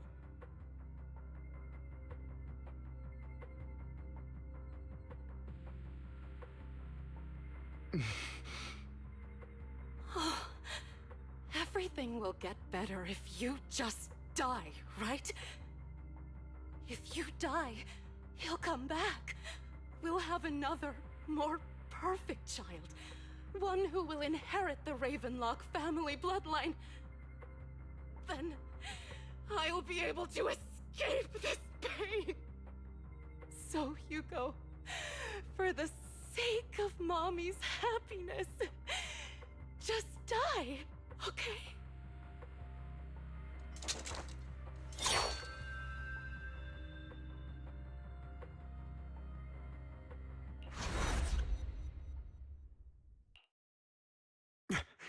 So, I wasn't awake yet after all. That's because you don't want to wake up again. Who are you? I am you. Hidden deep within your heart. Your most true self.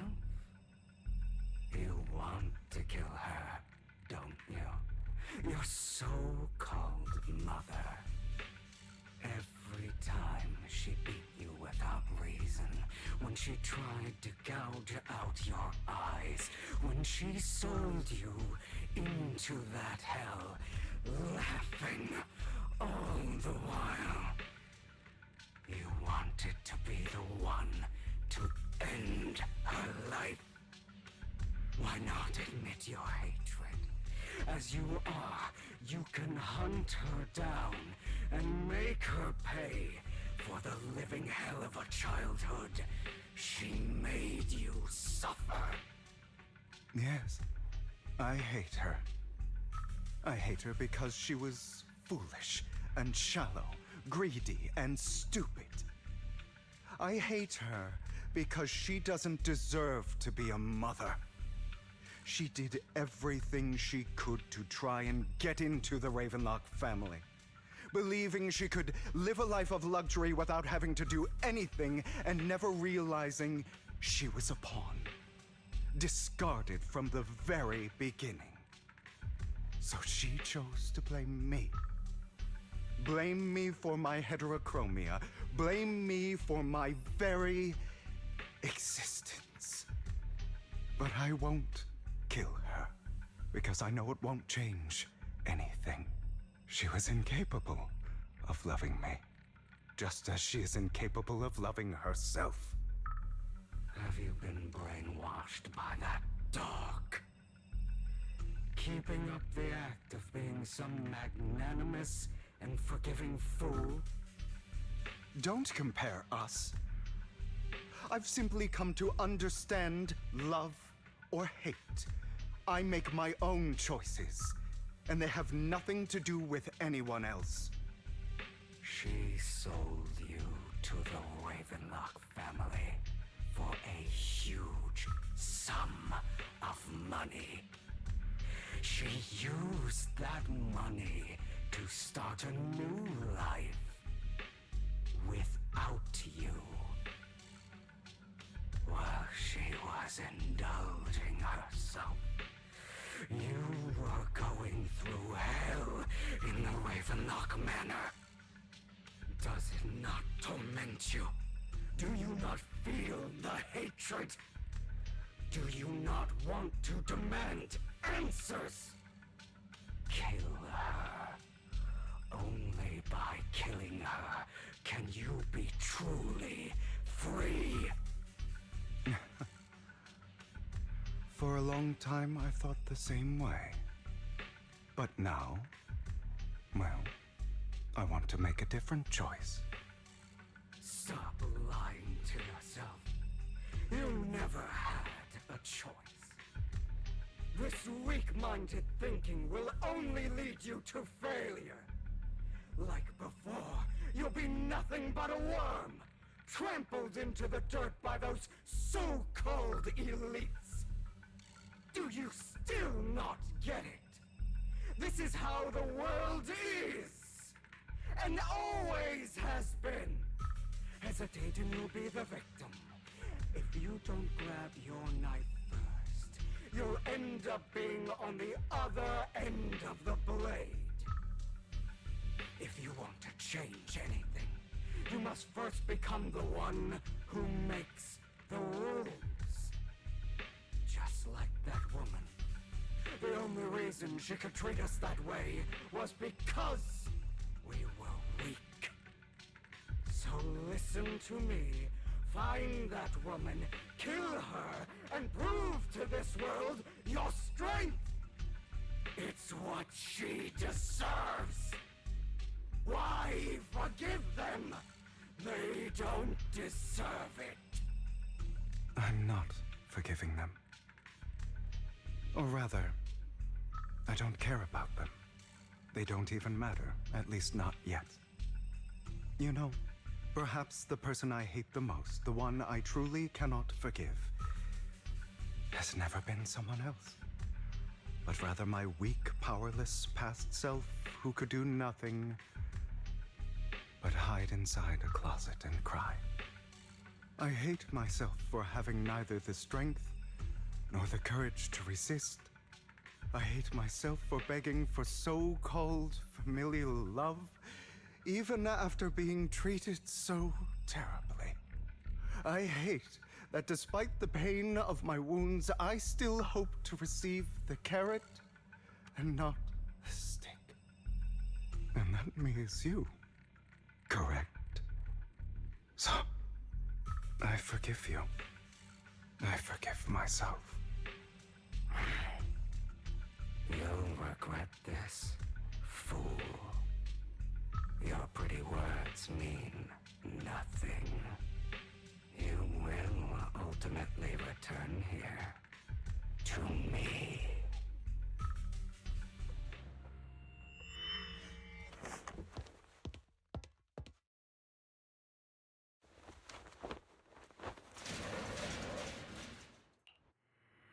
I see.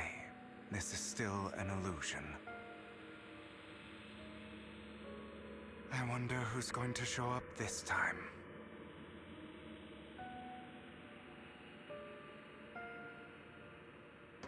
Brother! Hugo, let's play hide and seek! I'm already hiding! You'll find me, right? Like you always do!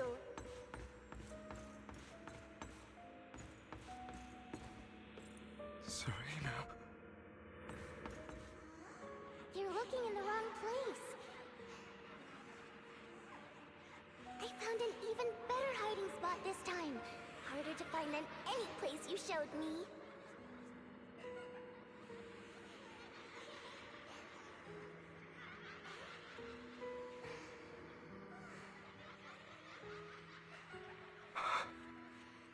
Hey, Hugo. Do you ever wonder why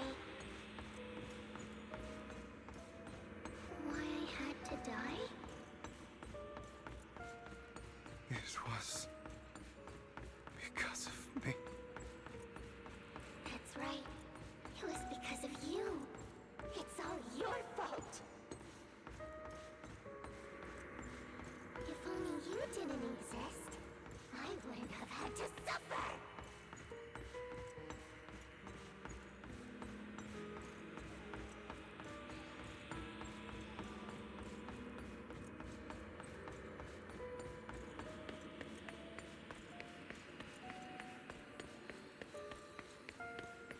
Still looking in the wrong spot. I can't believe you still haven't found me after all this time.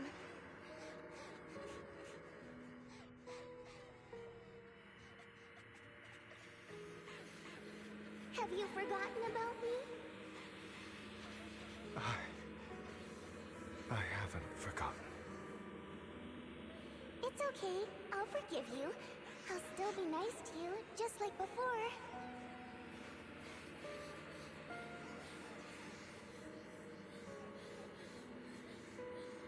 I was the only one who was ever nice to you, wasn't I? Yes. Then tell me, why do good people always suffer?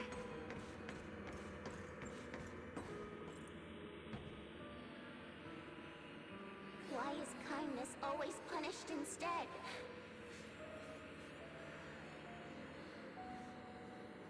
Tell me, Hugo, why?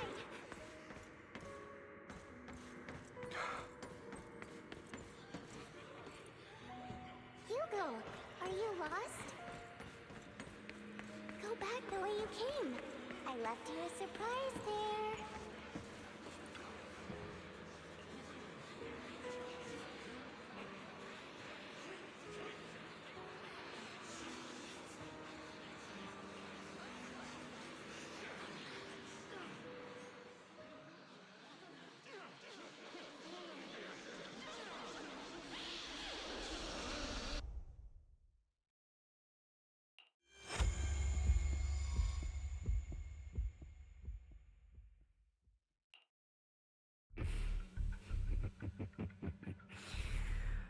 I told you that you would eventually return. We meet again, my friend. I told you, I am you. The side of you that you've always tried to deny existed. Of course. I know. This time it's about Serena. Right?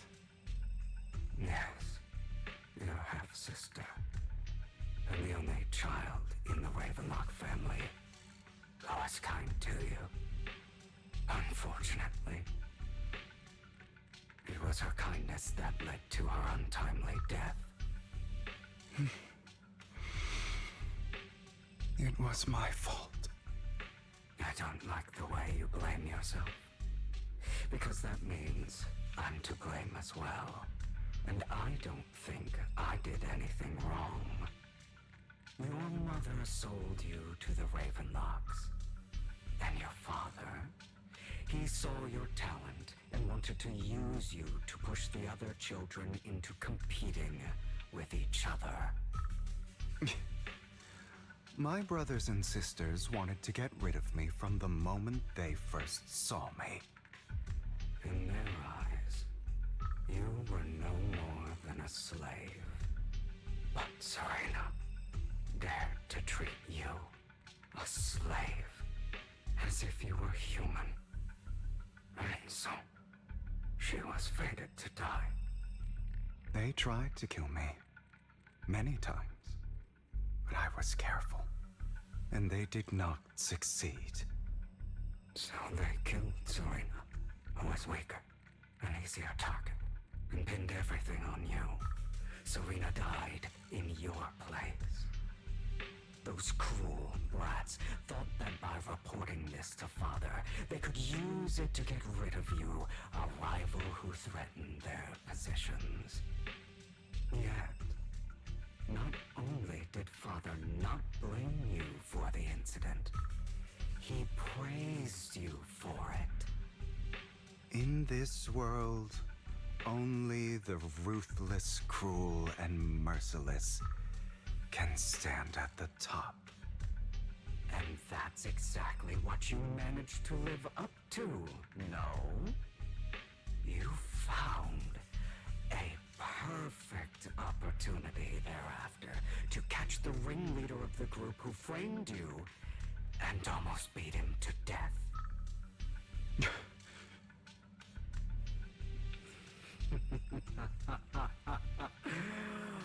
Oh, you should have seen the expression on your face back then.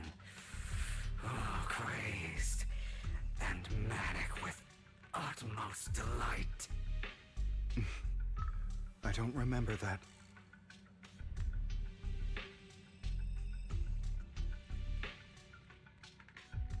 Here you go again, trying to deny your desires. Deep down inside, you've always wondered, asking yourself why these evil people never got the punishment they deserved. Why the world is so unfair. Don't you want to rip them to shreds? Just like that day when you beat that boy's face into the dirt until he was barely recognizable. His disgusting blood staining your fists. Recall your exhilaration, your cathartic release of rage, that outpour of hatred. That victory belongs to you. You deserve it. Those brothers and sisters of mine are all dead. I cannot take revenge against the long deceased. They died by Hartman's hand, dying in the power struggle to become the Ravenlock family's heir, rather than by our scythe. Boring. Boring? I find it hilariously ironic. Children who would murder their own kin for scraps of power, dead at the hand of their uncle who followed their example. Is that not karma?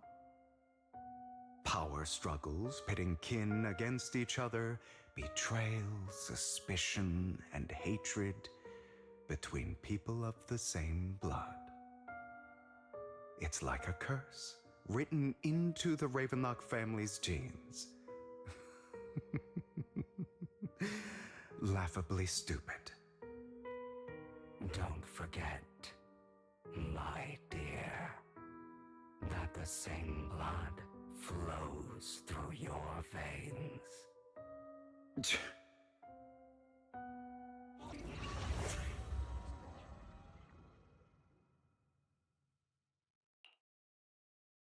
That's right, my dear nephew.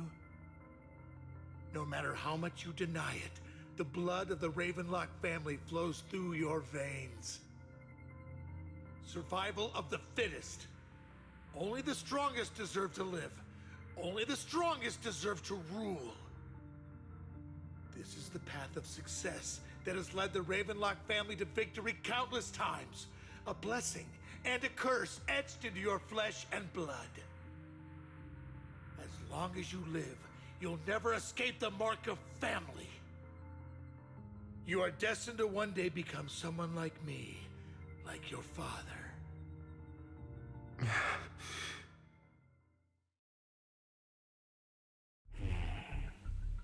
Is that fear I sense? I can see you trembling. Why does the Ravenlock bloodline terrify you so? I won't become like my father. Never. You won't become a failure like him. So relax. Our power eclipses him, and so does our ambition. So, do not deny your own desires. Do not resist your own ambition. This is the talent you were born with. The best gift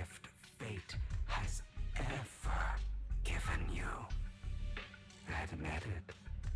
Deep within your heart lies a spark, yearning to ignite a raging inferno that will burn everything down. And I am that spark.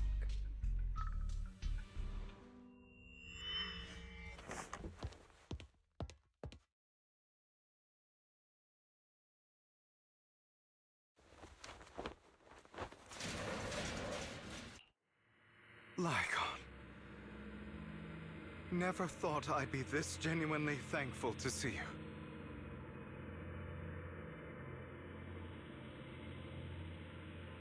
Seeing you means this never-ending nightmare is finally over, right?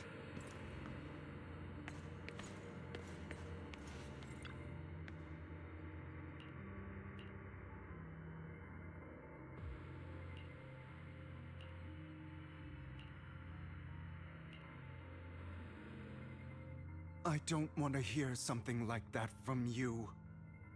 You have no idea what that man, my father, is really like. A person who stops at nothing for their own interests and ambitions. Just like what you're doing right now. And what do you think I'm doing this for? All of this was part of your plan. You knew where the Ravenlock family was going to be, so you set Mockingbird's target there. To seek revenge, you plotted to assassinate your own father, but he was too vigilant, and you failed. After almost being assassinated, your father was furious and locked everyone in the hall, but was unable to find the assassin.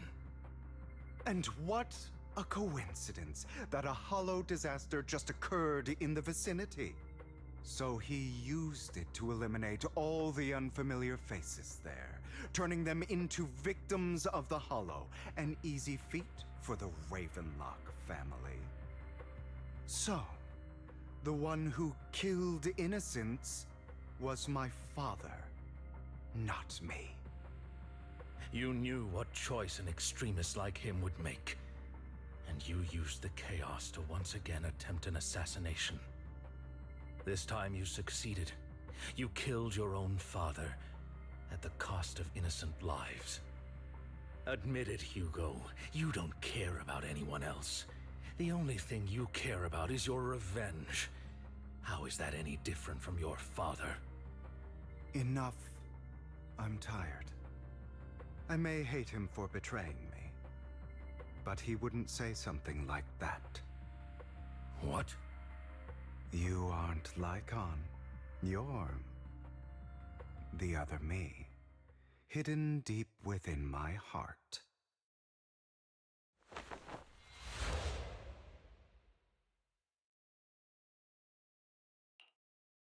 I've been waiting for you, my dear.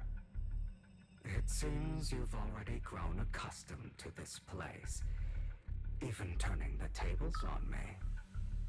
Just as you said, you are me, and I am you. There's no such thing as having an advantage over oneself. We are ultimately one and the same, forever inseparable.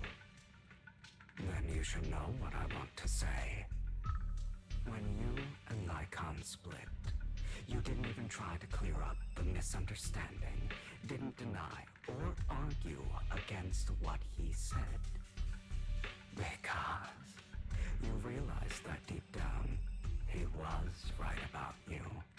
You just hadn't acted on it yet.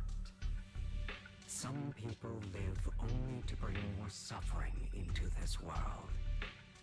Sometimes, murder is what brings justice back into this world. For that, I must stain these hands in blood. That's right. Just like what you said before you faked your death. Were those words really just an act? To slay the dragon, you must first become one with sharp claws, rending fangs, and strength enough to destroy anything. You know the truth better than anyone. If you hadn't hesitated, and instead seized the first opportunity to kill your father, none of what followed would have happened. Innocent civilians wouldn't have died. Your partner wouldn't have lost an eye and both legs trying to save people. And Mockingbird would have never gotten to that point. You can save more people. Save good people. Save more lives than the evil ones you take. I've spent countless hours in regret over that incident. So why not submit to your true nature?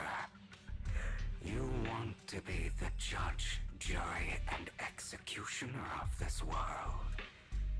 And you can. I wasn't responsible for Father's death. The true mastermind is my uncle, Hartman. His schemes to kill the head of the family were all so he could take control. Mockingbird was simply unlucky enough to get caught up in it. So, for a behemoth like the Ravenlock family, with its roots so deep, a single person's death, regardless of who that person is, wouldn't change anything. Of course, whether it's Topps, the Mayflower family, or even the entire world, it's actually all the same. I refuse to be dragged down by pointless hatred any longer. You foolish, stubborn idiot. Do you understand the power of hatred?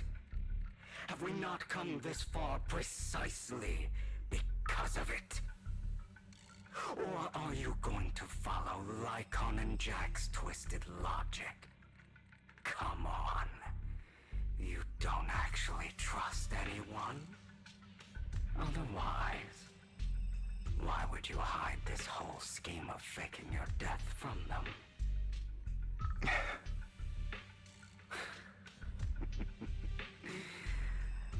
You've built an impenetrable wall around your heart, keeping everyone out. Of course you are right to do so. No one in this world can be trusted. Always. All you'll receive is hatred from your own blood and no love. Suspicion from your companions, and betrayal that comes all too easily. But the most ridiculous thing is that you want them to trust you.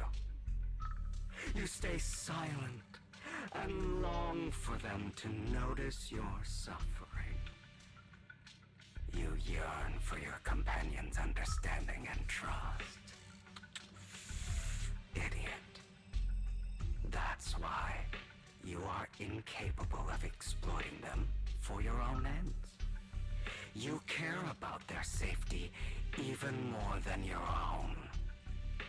But remember, only the weak need companions.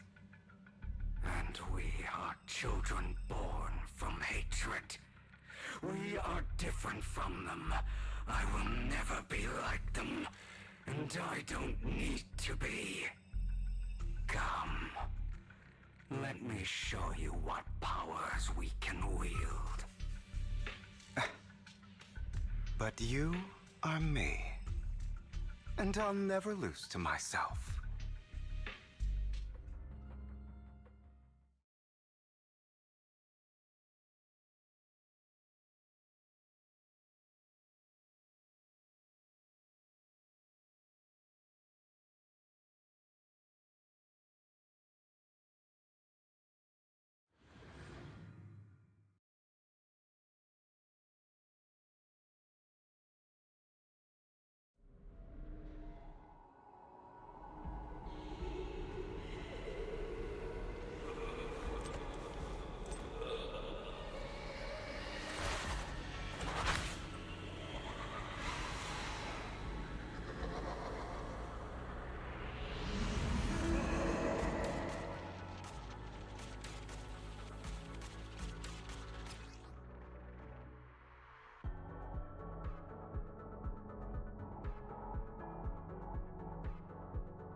Letting you consume me would be the real betrayal to myself.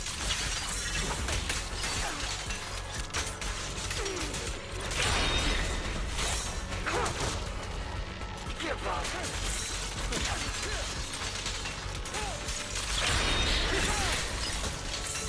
Is that all? Out my way!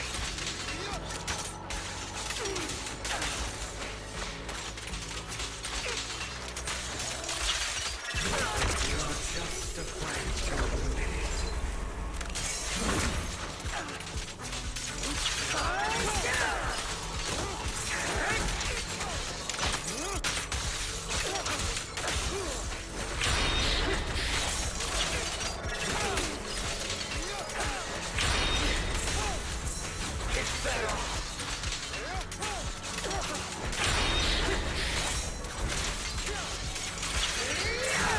You're too scared to face your truth and what you truly desire.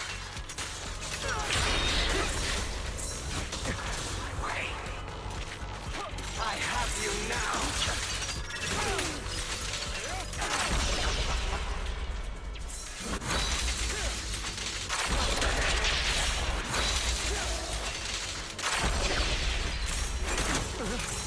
Prepare to kneel before me.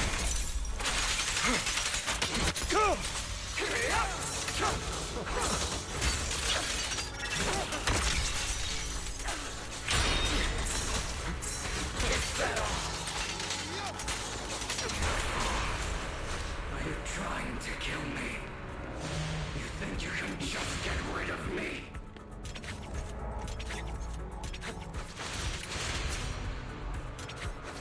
Without me, you are nothing. For what it's worth, thank you.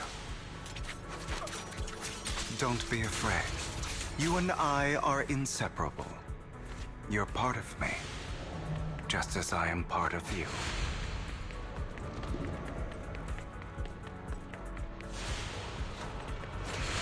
Fancy words won't change anything. No. It's not just platitudes. I finally understand now. Some pain only fades when it's seen, when it's accepted.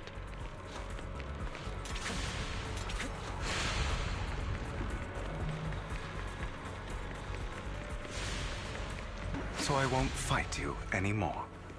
I won't hate myself anymore.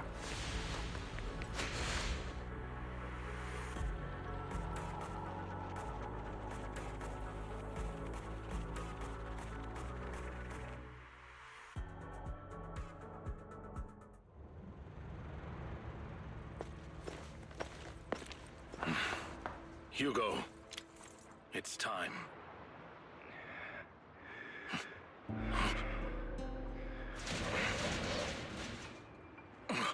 Hugo. Hugo, you... Did I scare you? I made it through. I won. No praise from me, my dearest partner.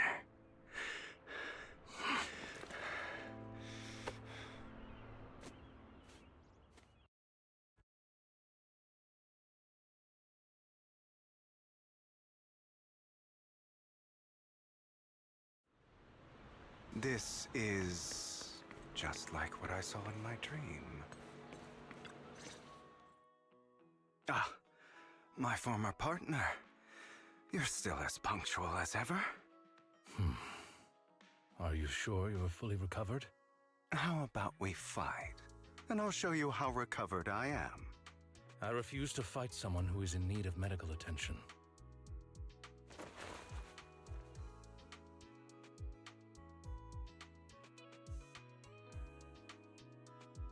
How thoughtful.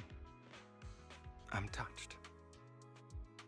Or perhaps is this simply part of Victoria Housekeeping's professional care?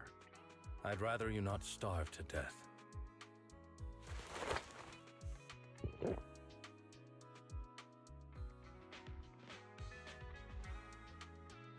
Not to your liking. I'm fairly certain this is the same kind as before.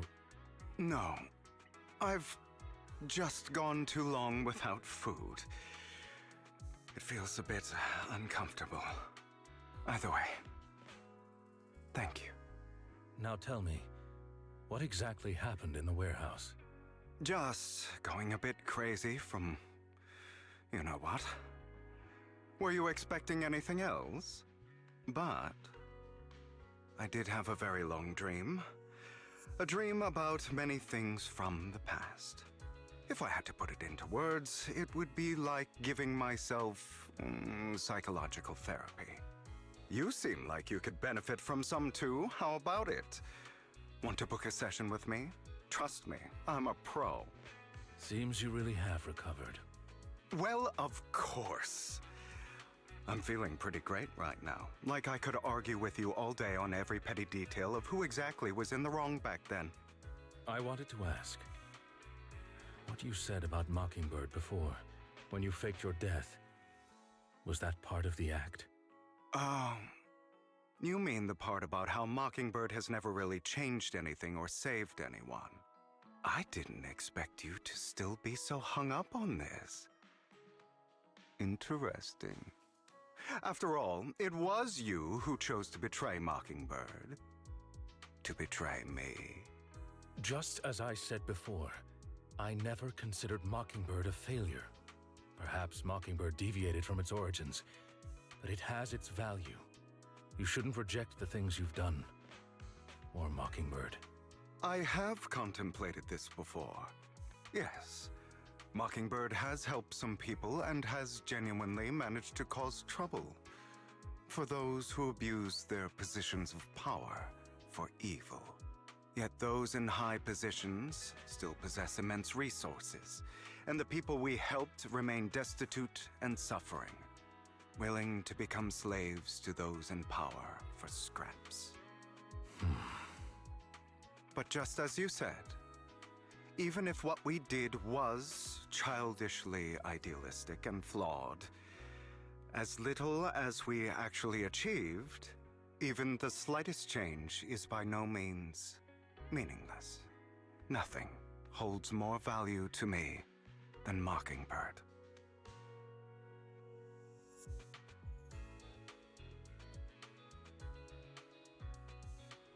All right, let's catch up later. I still have things to do, and need to wrap up my plan. I thought you would rest up first.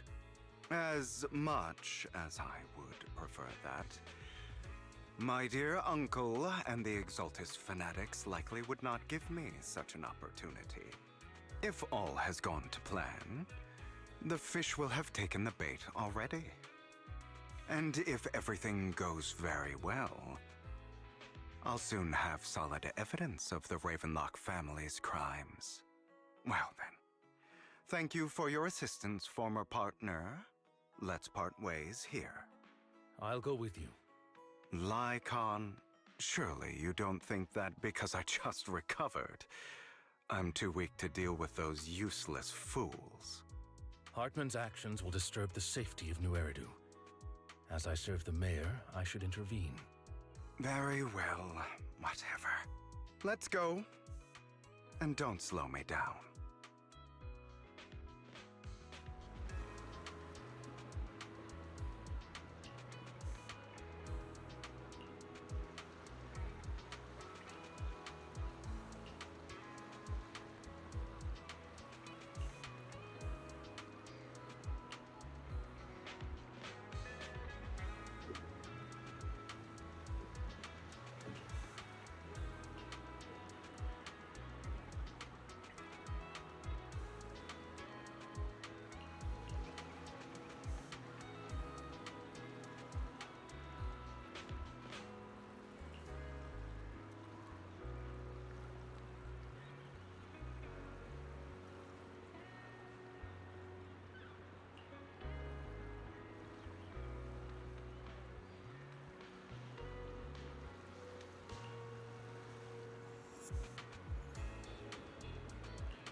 I'm sure you've heard about the missing workers from companies under the Ravenlock family, too.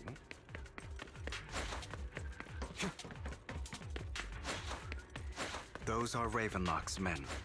The workers with them are the victims who were tricked into going into the Hollow.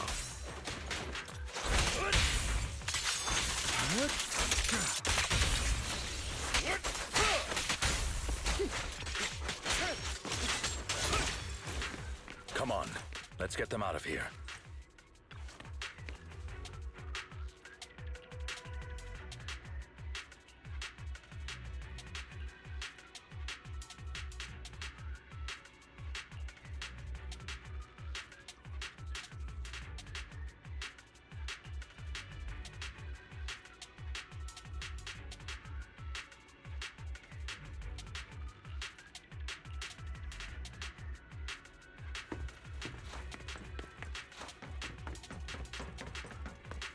Bunch of nobodies. Swing as hell. Kill them!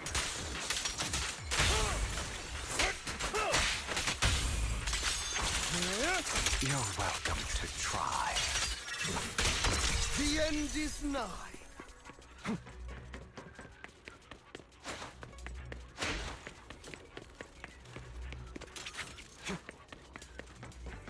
More workers here. And quite a lot of them.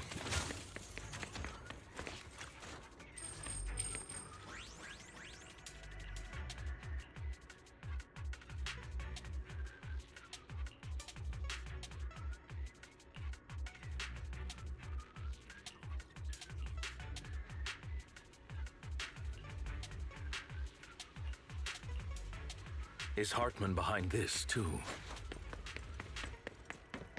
Of course. He threw them into the Hollow like offerings for the Exaltists.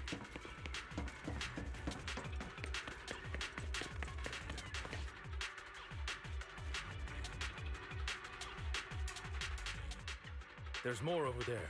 Let's hurry. It's different this time. Don't rush in. Let's listen in on what they're saying. I still need more direct evidence to ensure the plan is absolutely foolproof. The compensation you promised. It's all real, right? All we have to do is follow you into the Hollow for some simple tasks, and you'll give us a huge sum of dennies. It sounds real suspicious. Shut your trap. You keep yapping and asking questions. If this is all so suspicious, why were you so eager to sign up for it? Because I don't have a choice.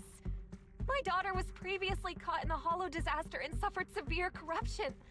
The treatment costs have completely drained our family's savings. So that's why... It's the same for me. A serious illness at a senior age. I need the money. Who would risk taking a job like this unless they were desperate? I'll do it. No matter how suspicious. As long as I can get paid, I'll do anything. Even risk my life! Wait, you people from the Ravenlock family, you're part of a big company in Tops. You wouldn't go back on your word, right? Don't worry, you'll get every denny you were promised. But before we start, you all need to take this medicine first.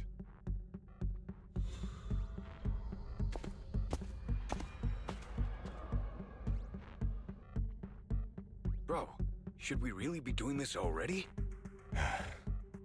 These workers keep talking. We're wasting time like this. And the sooner they take it, the sooner it'll be over. Consider it an early release for them. What? You didn't say anything about having to take pills before. Look, this is good stuff, all right? It'll increase your ether aptitude. There's tons of people who'd kill for something like this. Exactly! You'll be working in the Hollow. You have to take it before we continue. If you refuse, of course, you won't receive the compensation either. Lycon, what are you doing? Rescuing those workers, of course. There's clearly something off about those pills. We can't let them take them. Now is not the right time. As I said, we need more evidence to ensure the plan works. And as I said many years ago, you can't exploit innocence to achieve your goal. So that's how you see it. If that's not what you want me to think, then explain everything to me. All right. It's a little complicated, but simply put, these workers will be fine. Of course, it's your choice to trust me or... But if you try to rush in, I will stop you. I trust you.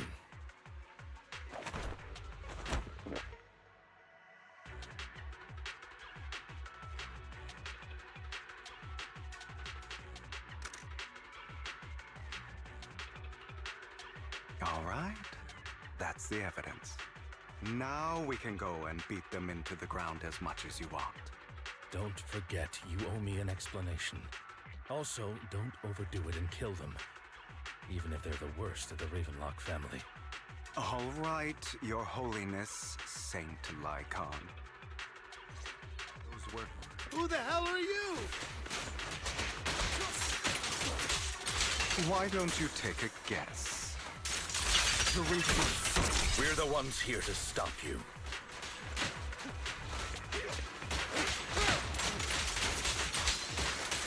Can't remember the last time we worked this well as a team.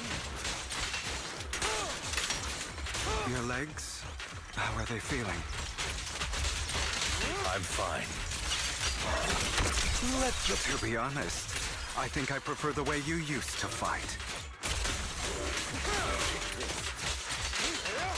Let order in. You had a lot more aggression. I've merely learned to control my strength.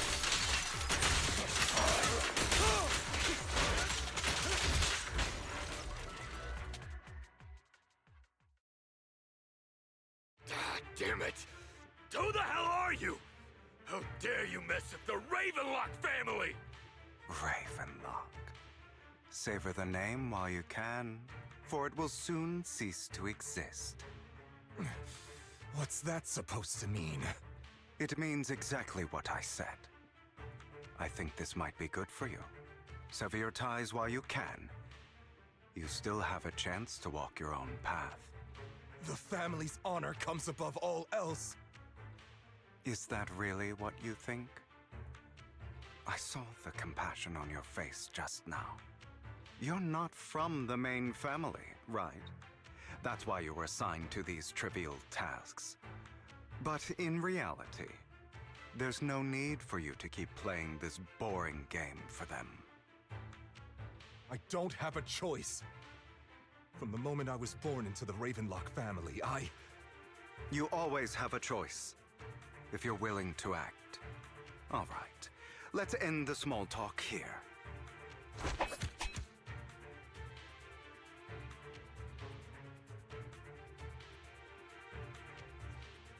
Don't worry, Lycon. I didn't hit them too hard, just enough to keep them quiet.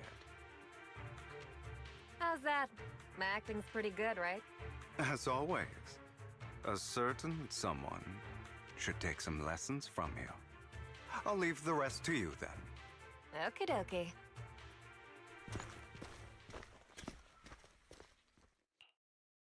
Okay, now can you tell me exactly what's going on here? As you can see, that worker just now was actually an informant of mine. The pills were swapped out with vitamin tablets. Outside of this batch, some workers have already taken the actual substance Hartman has. But rest assured, the antidote for it is already in development. I found the best in the field to help, and with the data I collected before, we should have results soon. I wanted to ask. The reason you decided to lock yourself in a room and endure the effects of the drug, besides getting evidence, it was also to collect data on this drug in order to create an antidote, correct? It seems you're not completely beyond hope. I thought you were just being stubborn. Sometimes I wonder if you know me at all. Then, I have one last question. Why did you never tell me any of this back then? The truth is, I heard everything. That entire conversation between you and Jack. Before he passed away in that small attic. When Jack called you aside and gave you those warnings. When he told me you might go down the wrong path? That's right. You never said anything. What would I even do? Scream and rage over your suspicions, or get on my knees and beg for you to trust me? You know there's no way I'd allow myself to do such a thing. Besides, back then, even I was confused about myself. Jack, he... It's all in the past. You don't need to explain anything to me. Enough. We should get going. If we're going to reminisce over the past, we should find a more suitable location.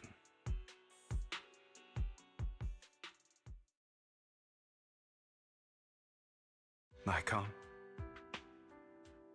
That incident back then. I didn't do it. It was a scheme Hartman devised to take over the family. It was Hartman who killed my father, too. I only discovered the truth long after the fact. I did indeed attack my father, and I thought he was dead. But he wasn't. I couldn't kill him. And even before that, if I hadn't hesitated, none of what followed would have happened. Even now, I still think they deserve death.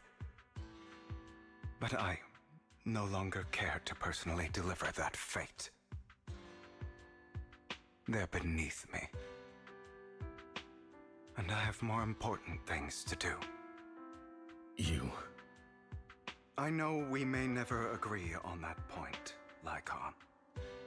I once wanted to fight against those ugly truths that defined me, but I discovered that the more I rejected them, the more painful it became. So, I could only accept that crazed, hateful, and malicious side of myself. As long as I know I will never become like my father, like Hartman, that is enough for me. You've changed. But I think that might be a good thing. Don't patronize me. You've changed a lot too, compared to before. I still disagree with Jack's words, and I won't forgive your betrayal. I will walk the path I believe is right, even if I must tread over thorns and through the mud. But I will also allow you to walk your own path, Lycon. Should I say thank you? You're welcome. Come to think of it, we haven't talked about your legs and eye. It was just an accident, not your fault. I'm doing well now. I hope you are too. On the contrary, perhaps I should be the one apologizing. I misjudged you. I used to think you wanted power, that everything you did was for your own ambitions. I thought you wanted the power to pass judgment on all in this world, like a god. I am a god. I am my own god. Or you could say that in this world, everyone is their own god. There are many things that we are powerless to change. But there are also many choices we can make. Just as I said before, I am the only one who can kill me or save me. I'm glad you think that way. Let's go. I still have one last thing to do. To witness the end of Ravenlock.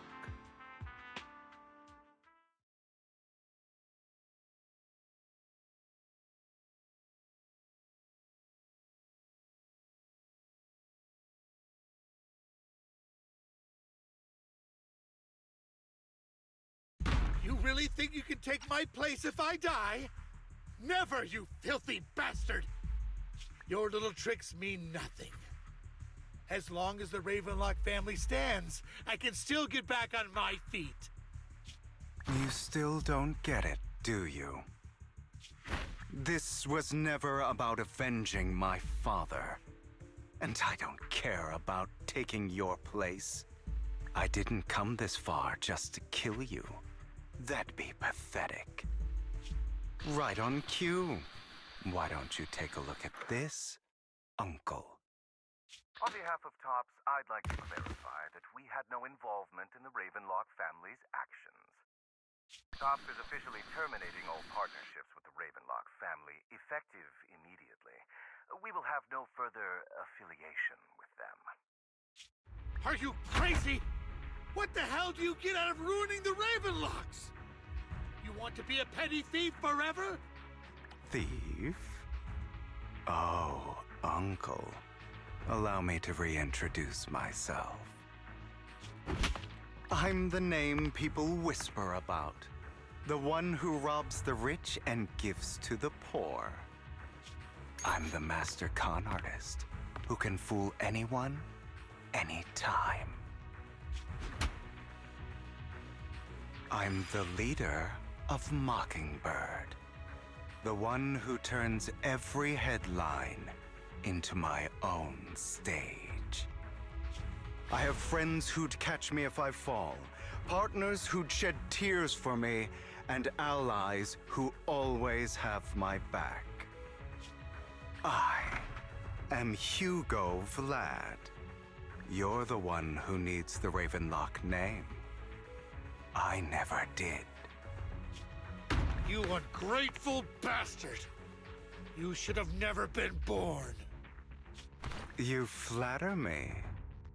Same goes for you, Uncle.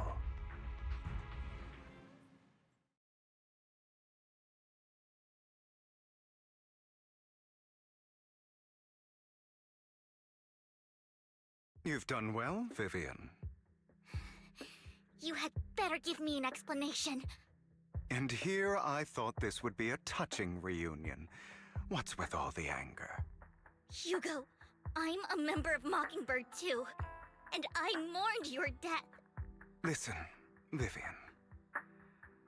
I don't want you or the people you cherish to get caught up in danger because of me. I've always been selfish, so I don't hesitate to use you all as variables in my plans. But it is because I am selfish that I also don't want my failures to affect my treasured companions. In any case, if you were in the same position, would you not make the same decisions? Lycon's taking care of everything outside. We should go. Also, Belle, thank you. And I'm sorry for the whole act where I threatened you. It was the only way for Hartman to drop his guard against you and leave you be. I, Hugo Vlad, am forever indebted to you.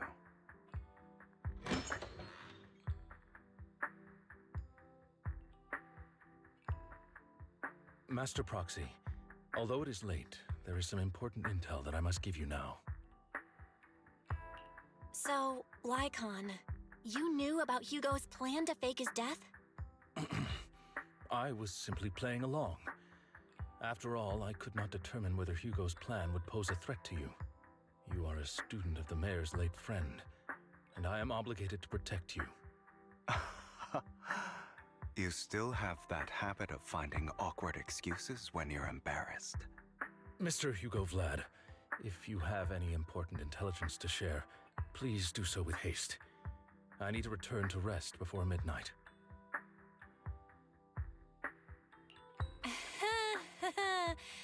You two sure are close. For the sake of a certain old fossil's sleep schedule, I'll keep it brief. I learned from Camille that Dina intends to embed the sacrifice core into the sacrifice. Apparently, it will make the sacrifice much stronger.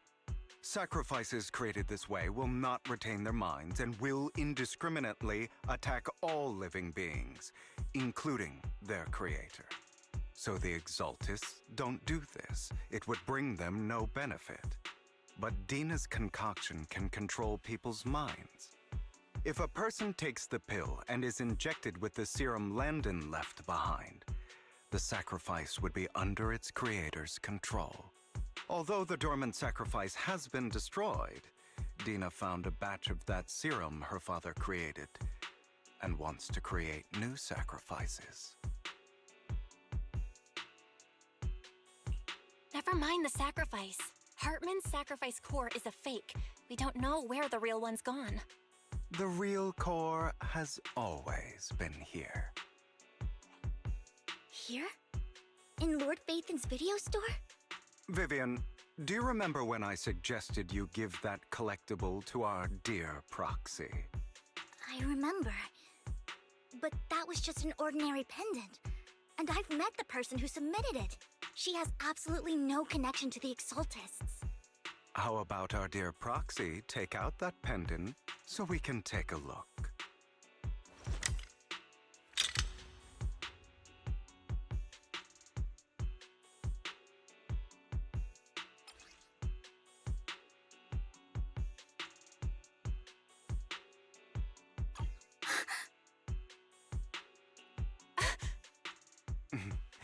I'll take your surprised expressions as a compliment for my little trick.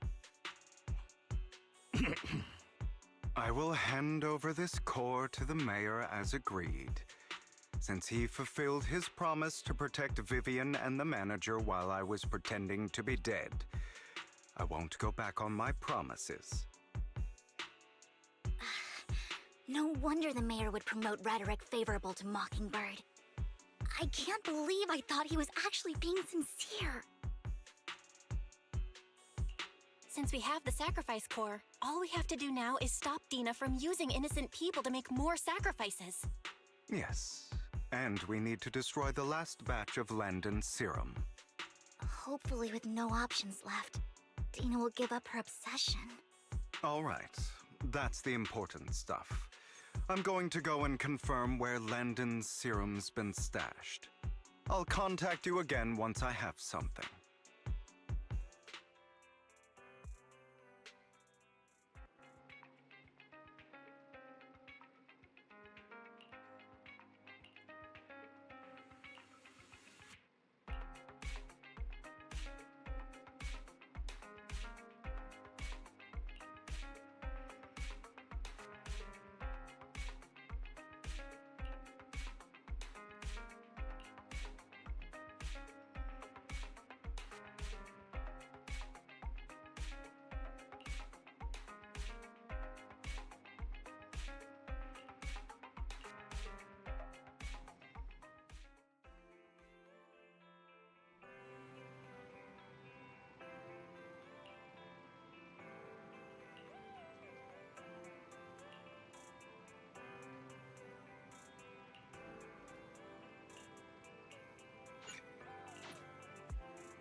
Landon's stash should be somewhere nearby.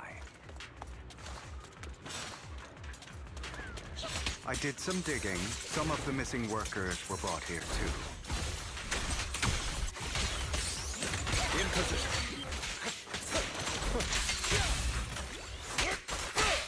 Dina's getting ready to make her move. Don't worry, we'll clear them out.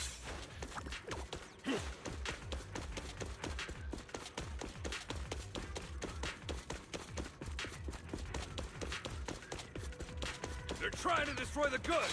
Stop them!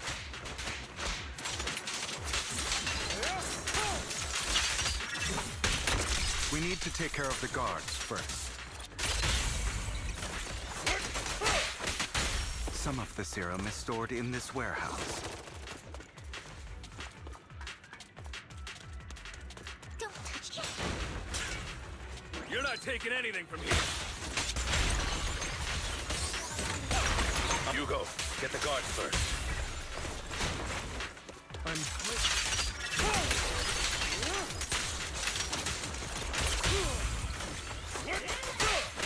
What?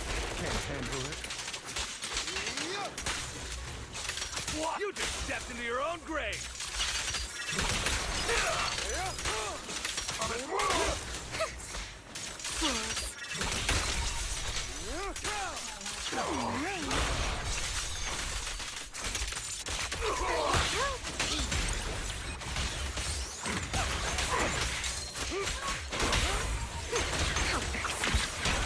Tales for the dawn that sets the world alight. Out of my... Prostrate yourself before the abyss.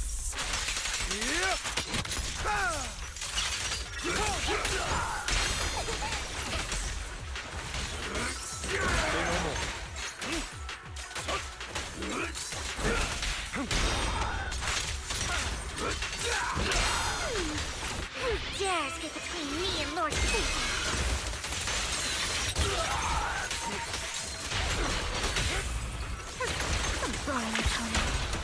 Heads for flowers that bloom in the abyss.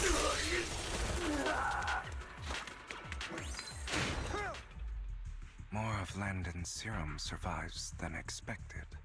Fortunately, since they're still here, it means Dina hasn't executed the final step of her plan. There's likely a lot more stashed around here, and we have yet to locate the missing people. Our actions here won't go unnoticed. Perhaps they're making plans to deal with us on their side. With Landon and Dina's concoctions combined, she may be capable of creating a sacrifice that obeys her. If it comes to that, this will get far more troublesome. How about we split up? Hugo and Lycon will destroy what remains of the substance around here, and Vivian and I will go search elsewhere. Very well. Let's go with your plan. But be careful if you encounter Dina and her people. According to Camille, she's absolutely obsessed with completing her father's dying wish. Who knows what she may try? Let's part ways here for now. And perhaps the other manager could use EOS to guide us. Sure. I've been feeling better these past few days, so just follow me. It's only now that I realize how fortunate we are to have two Lord Faithins. Although, I feel like our work's doubled. In the past, Belle and I would only ever work on the same route. Greater power means more responsibility. And in any case, I'm sure the mayor would be able to provide double compensation. He's a very generous person, after all. Right, Lycon? I will request additional compensation from the mayor. Compensation is just one aspect. It's one thing with Belle being in the Hollow in person, but now with us working on separate routes, I can't help but worry even more for her safety. Oh, but I trust in your abilities. I'm just not quite used to this.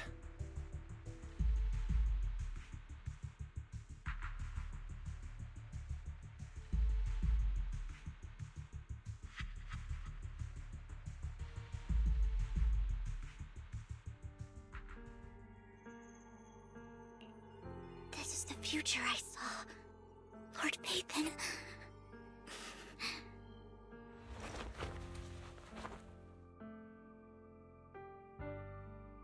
I'm sorry.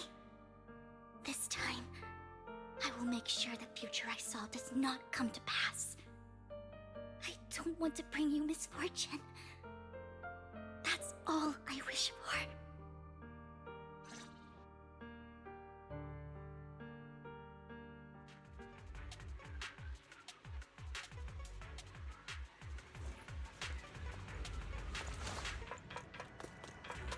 Leave this to me, Lord Phaethon.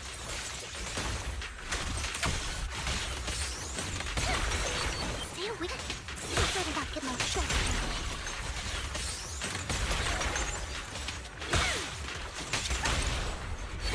What's up?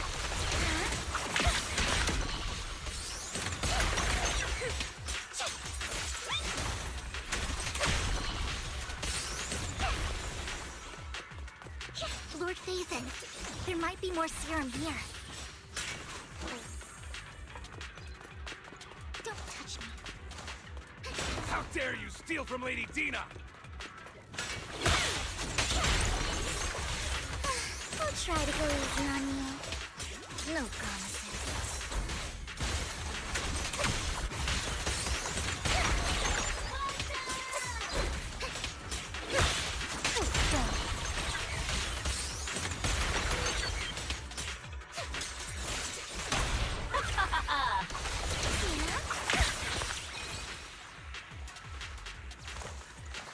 There are containers by the fissure.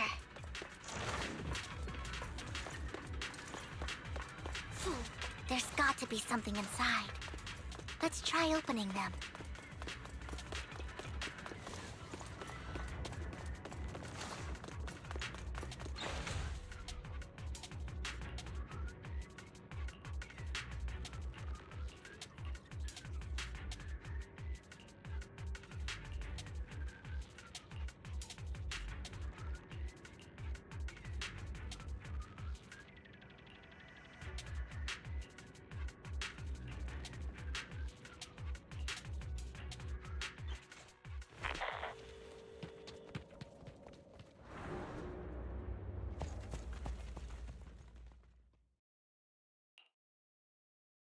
It must have been tough for you to find this place. Vivian, if you had stayed out of it, I wouldn't be so eager to get rid of you.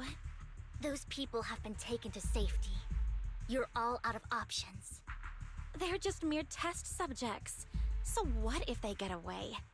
There will always be people consumed by greed, and therefore, they will come willingly to me.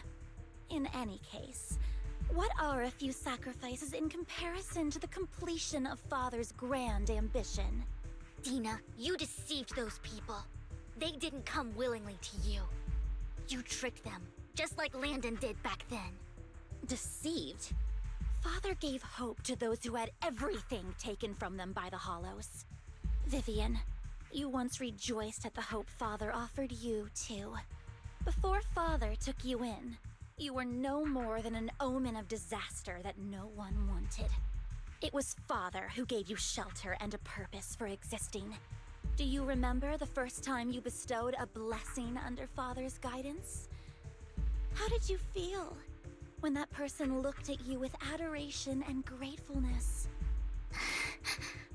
That was the first time you felt hope. Like your existence had a purpose, right? Don't forget that it was Father who, through what you call deception, gave you hope. And you, what have you done? You basked in Father's attention and everyone's adoration, only to destroy everything. Do you think that by leaving the Exaltists, those people will live better lives? Of course not. Those who suffered under the Hollows will only continue on as walking corpses, without the hope Father gave them. Do you really think you're some sort of savior, Vivian? In the end, you're just an ungrateful brat who brings misfortune to those around her. It was you who destroyed everyone's hope. Not everyone wants to live in false hope, Dina. You say it's because of greed that people willingly become your sacrifices. Perhaps those people aren't entirely virtuous. But that greed is just wanting to live a better life beyond the Hollows. What you and Landon have done was never about giving people hope, but exploiting it. Stop lying to yourself. Deep down, you know what Landon did was cruel. No. Back then, when Landon wanted to inject you with the serum, the fear in your face was as plain as day. I saw it all clearly. If all of this is as righteous as you claim, then why did you make such an expression, Dina? Don't look at me with such pity! Father did nothing wrong. All of this is to make something of the Hollows other than disaster. That's everyone's only hope. Dina, it's not too late to stop. Stop living in this lie. You know what would happen if a sacrifice loses control and escapes the Hollow. It's not the Hollows that are to blame for those people's deaths, but the hope you keep talking about.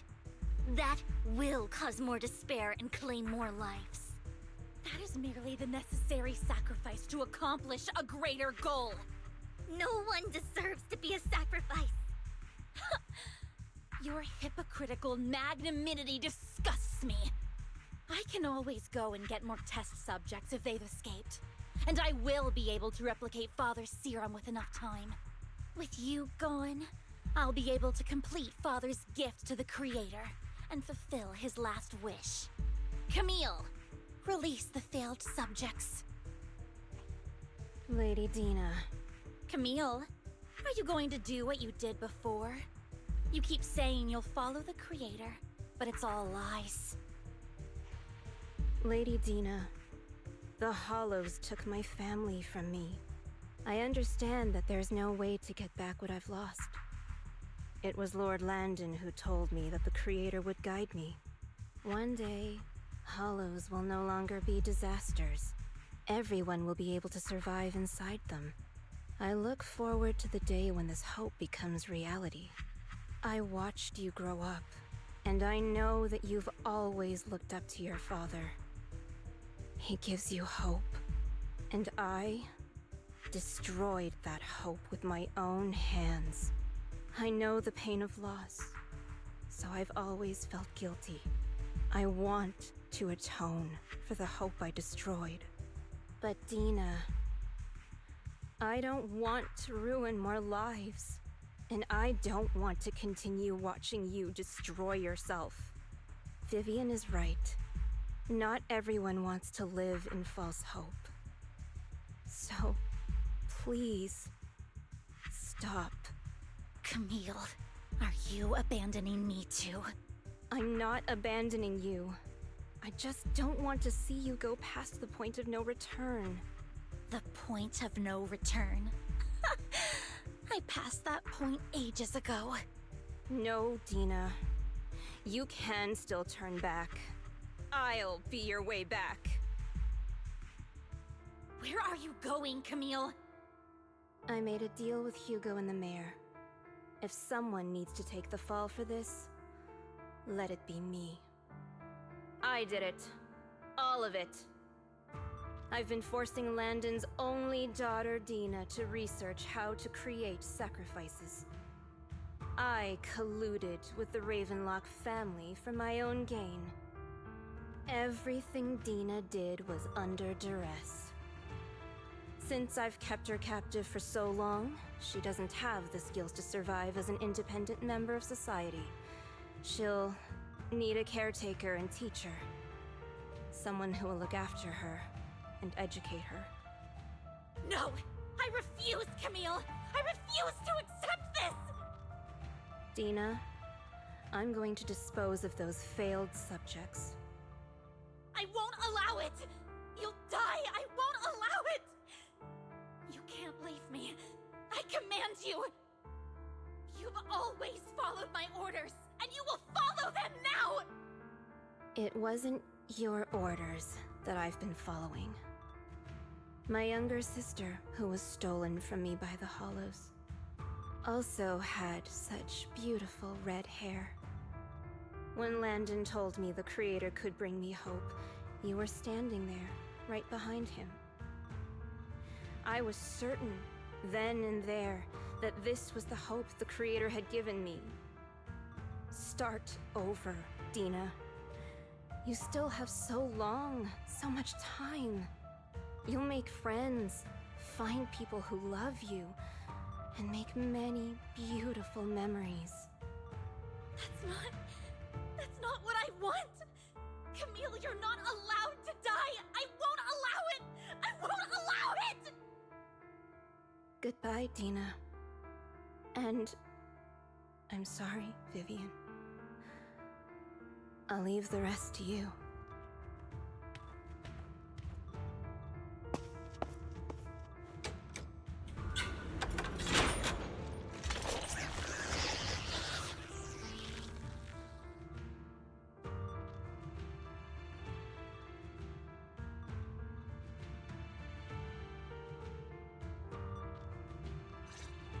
Take out these ethereals first.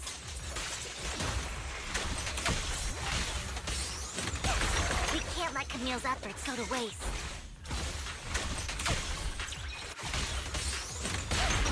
Don't you know? Get my first dirty little kid.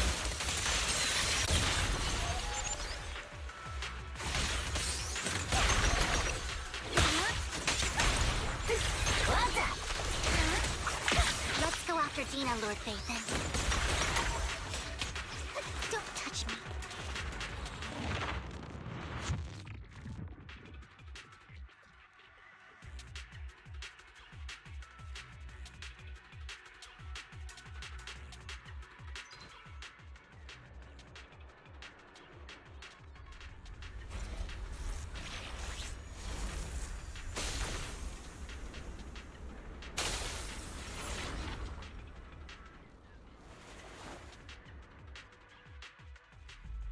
Are you satisfied now, Vivian? You were the one who brought yourself to this point. You're saying this is all my fault?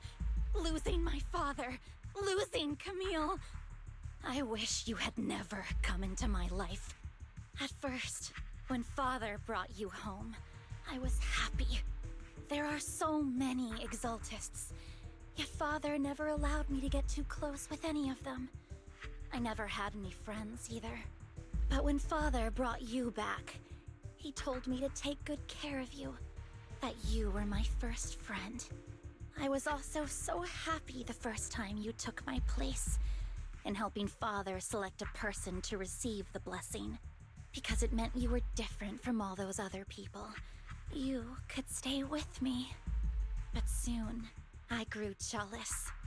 You took the attention that should have belonged to me. You even took Father's love from me. It's only because of my ability that Landon... I know, but... Vivian, jealousy is something you cannot control. Of course, the same goes for fear and hatred. I was terrified that one day you would look at me and shed tears. I knew if that day ever came, Father would not hesitate to force the blessing upon me. And when that day did come, I hated you for causing my father's death. Tina, you knew everything about what happened back then, so... why are you still defending Landon? And why didn't you tell me back then? If I had known earlier, maybe I could have found a way. Because... it's the only thing that makes me more special than you, no? It proves I had Father's trust. I was more useful to him. Vivian, you said you wandered without a home ever since you were young, hated by anyone you encountered. You were happy to gain recognition from everyone and help Father when you were among the Exaltists. But in the end, you discovered you were being used. So you felt betrayed and hurt. Then, what about me? All I ever had was my father. I've never known a life outside of the Exaltists. Ever since I was young, my only purpose was to help Father select who was to be blessed. The only purpose I had was my father and the Exaltists. I've never been taught anything else, Vivian. It is what little value I have, and have ever had. In the end, you took even that from me, and completely destroyed it. You think you're doing good and fighting evil. You've only managed to affect a small part of your world. But Have you ever wondered if maybe that's all there is to my world? I never wanted to hurt you. You were also my first friend. And that's why I wanted to save you back then. Save me? You and Camille all talk about saving me. Why don't you understand? To me, loss is so much more painful than death. Tina, you can start over. Everything Camille did was so you could live on. Let's leave the Hollow together. There are so many amazing places in New Eridu. This time, I'll take care of you. I've also met so many amazing people. I'm sure they'll love you too. Okay, Tina? Vivian, I can't forgive you. And I don't want to forgive you. I have nothing left. If what little hatred I do still harbor were taken from me, well, I refuse to be so pitiful. I won't apologize, Vivian.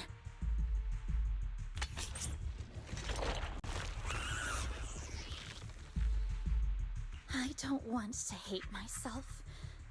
So that's just the kind of person I am. Hateful and despicable. I refuse to owe anyone anything. I refuse to feel regret. I won't. Vivian, I will keep hating you. I will take all who are precious to you. I will also hate Camille, so I won't do as she wished and start a new life. Vivian, if you had never existed, if I had never, you would be... Lord Phaethon, please do not interfere. She was my first friend. I'm going to bid her farewell.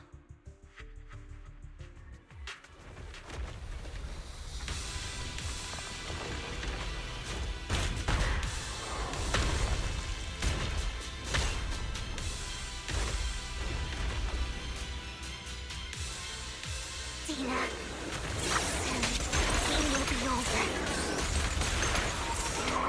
Lord Phaethon, don't come any closer!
Who dares get between me and Lord Phaethon?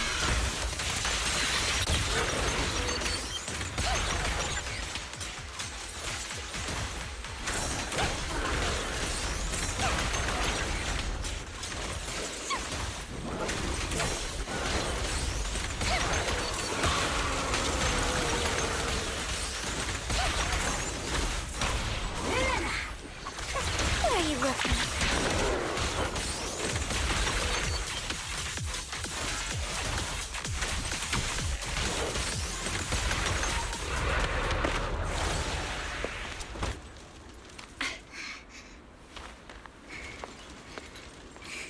Behind you!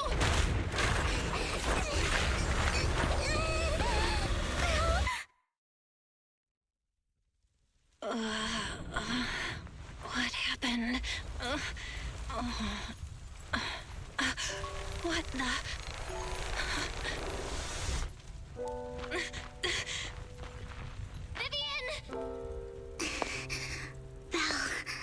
Don't come near me. This is my own choice.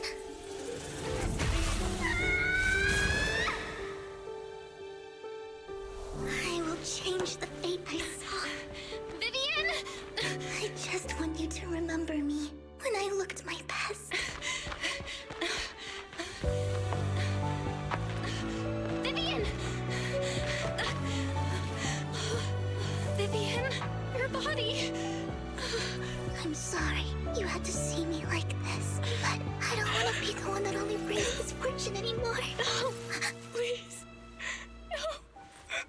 It's so warm, and the night is beautiful.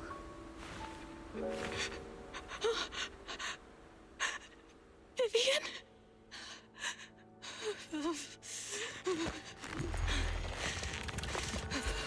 No.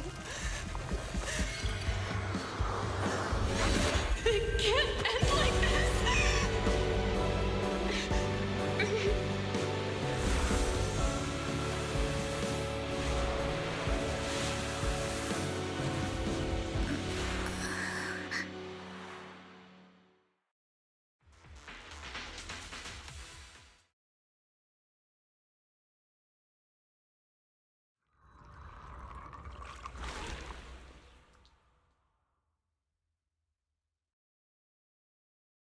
Belle, you're scaring me. Belle, I'm so glad you're awake. What happened? I remember Vivian and I... Wait, where's Vivian? She injected herself with Landon's serum! Hugo and Lycon brought you out of the hollow. You were in a coma and... I'm so glad you're safe. And... you said Vivian used the serum on herself? But she looked fine to me, barring a couple of scratches. Hugo sent a message earlier saying he got her checked over, and she was alright. Can you recall what happened? The situation was dire, so Vivian used the serum on herself to defeat the ethereals. I saw the crystallization process starting to occur. And then I can't describe it. But I think I saw something. At the time, all I was thinking about was wanting to remove the crystals from Vivian. I don't even know what I did. But then I passed out, I guess. What happened after that? When I led Hugo and Lycon there, it was just you and Vivian lying on the ground. We didn't see anything else. Never mind that for now. Belle, do you feel any discomfort? Just a bit dizzy. For tonight, just get some rest. Hugo and Vivian said they'll come over tomorrow, so we'll discuss everything then. Okay. Good night then.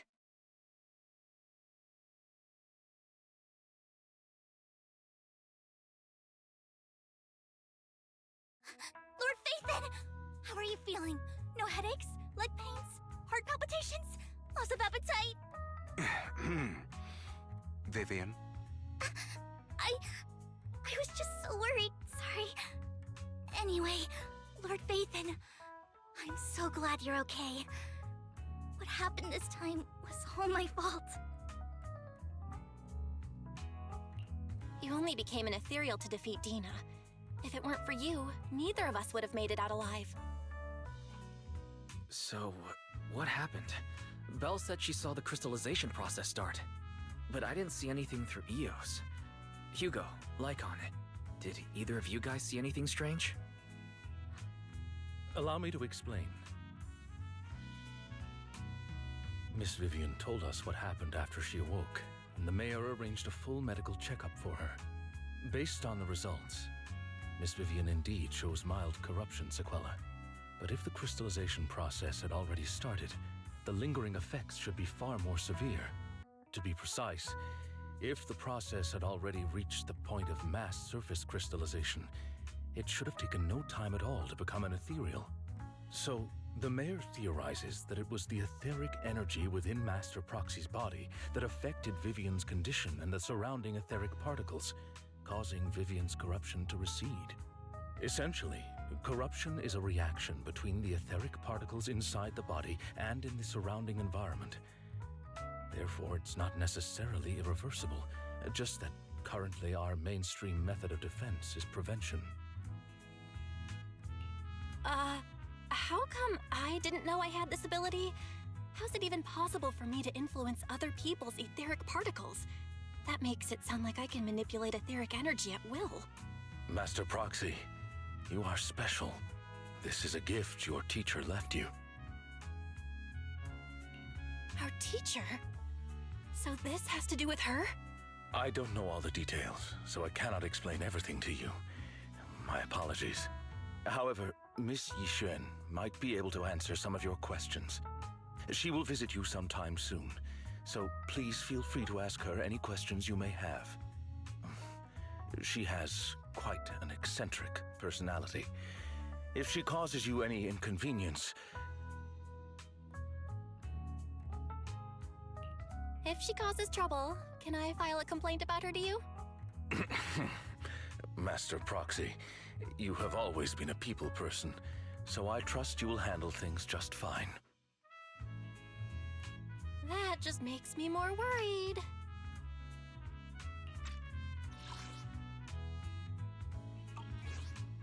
In any case, the mayor has asked me to give everyone his most sincere gratitude. Unfortunately, the mayor could not come personally, but has promised everyone a favor. Provided it's within his means, he will offer his unconditional assistance once. There is no time limit on this favor. Unconditional, What if I wanted his position as mayor? If that is what you desire, then the mayor and his subordinates will be first in line to vote for you in the next election. As for the other votes, you'll have to work for them on your own. But should you assume office, I hope you take full responsibility for handling all day-to-day matters and lead by example. By sheer happenstance, the mayor has provided you with a copy of his current assignment, the City Waste Sorting and Processing proposal. Old fox. Well, can I request Lord Phaethon's? The mayor imagined you might ask. I have prepared all the necessary documents, and the ceremony expenses will be covered by the mayor as a gift. As long as Master Proxy agrees, we can sign and process the documents immediately. But this matter requires mutual consent, and cannot involve coercion, confinement, or one party's lack of consciousness.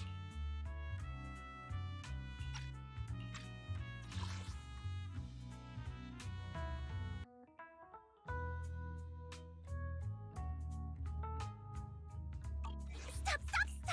I would never do that to Lord Phaethon! Probably. At least not today. As for you, Master Proxies, the mayor has some sense of what you desire. That said, he hopes you might speak with Miss Yixuan first before you decide the timing of that favor.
I did not expect that such a spiritual entity would exist here. It appears this street is a geomantic gem. A spiritual entity? His name is Howl, and I guess you could say he's a neighbor of mine. Is there something special about him? No, I was simply a bit surprised. It's rare to find such an intelligent individual of this breed.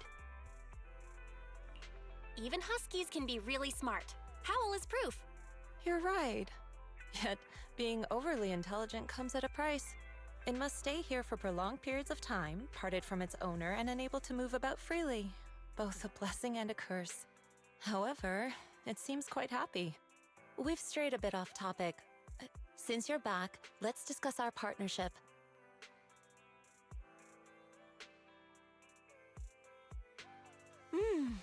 Nice job. Good air circulation, excellent layout. Very suitable for a business. Your bamboo here are also very energetic. It seems your fortune is good when it comes to wealth. Didn't expect you to understand feng shui. Thank you for your blessings. But who exactly are you? I suppose this is our first official meeting since parting ways in the Hollow. Now that both of you are present, allow me to reintroduce myself.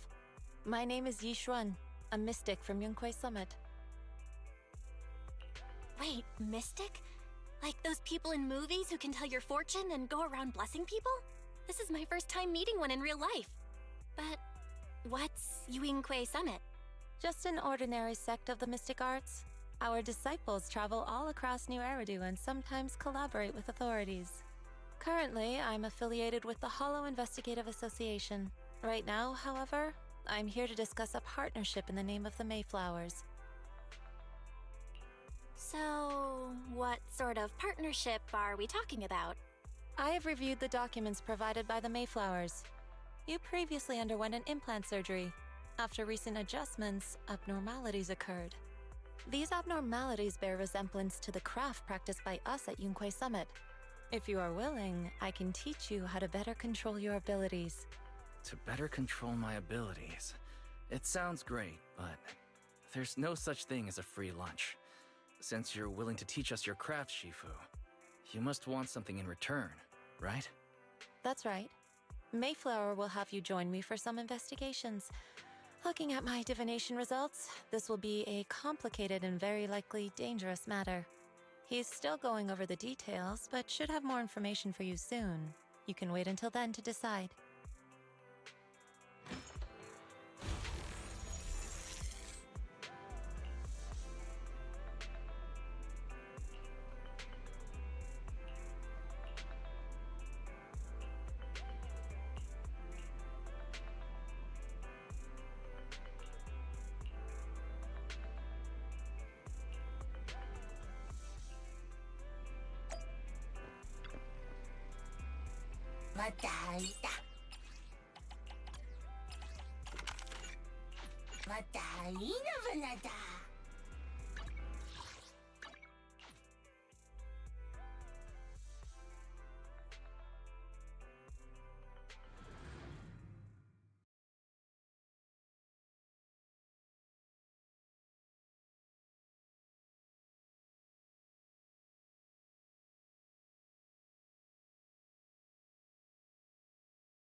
Please, help me check my fortune!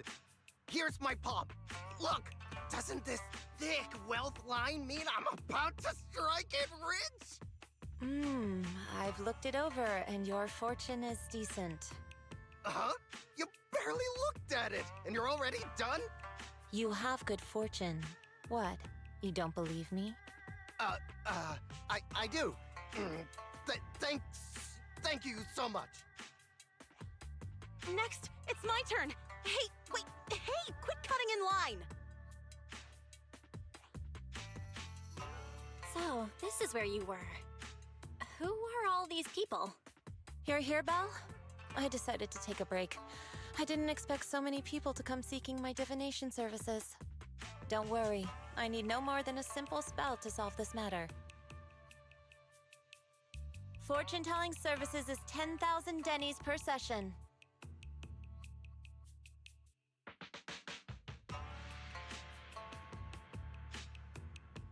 All gone? Good. It seems the Banish Wealth and Desire spell is still effective. Banish wealth and desire? That's a spell? This isn't the kind of craft you said you were going to teach us, is it?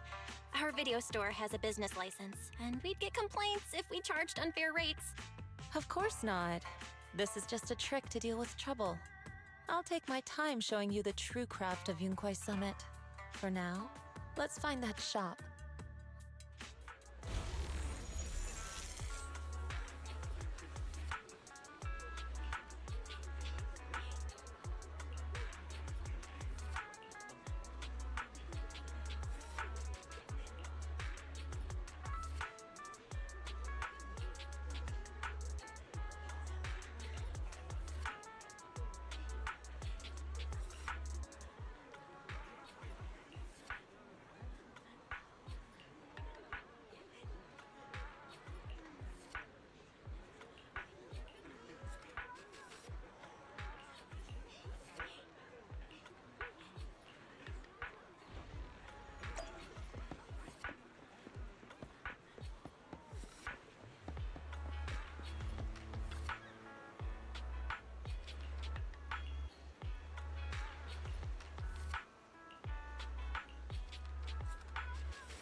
Yishuan Shifu. The store is right up ahead.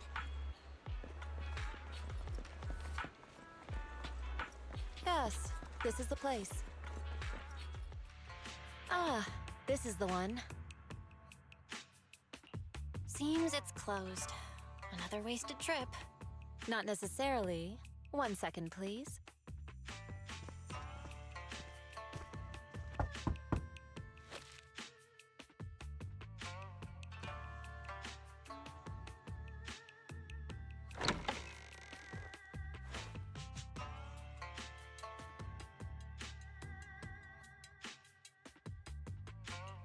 Huh?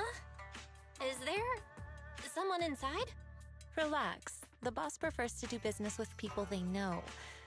They like their peace and quiet, so they rarely open for customers. I'm an old acquaintance and just wanted to retrieve something. What a strange private business. Just some things needed for our future investigations. You'll know in time. Really? Shifu, I feel like you're always so mysterious. Rest assured, I'm not hiding anything from you. It's simply because the correct time has not yet arrived, so there is no need to rush. Since we've already obtained what we came for, let's part ways here. There will be plenty of time in the future.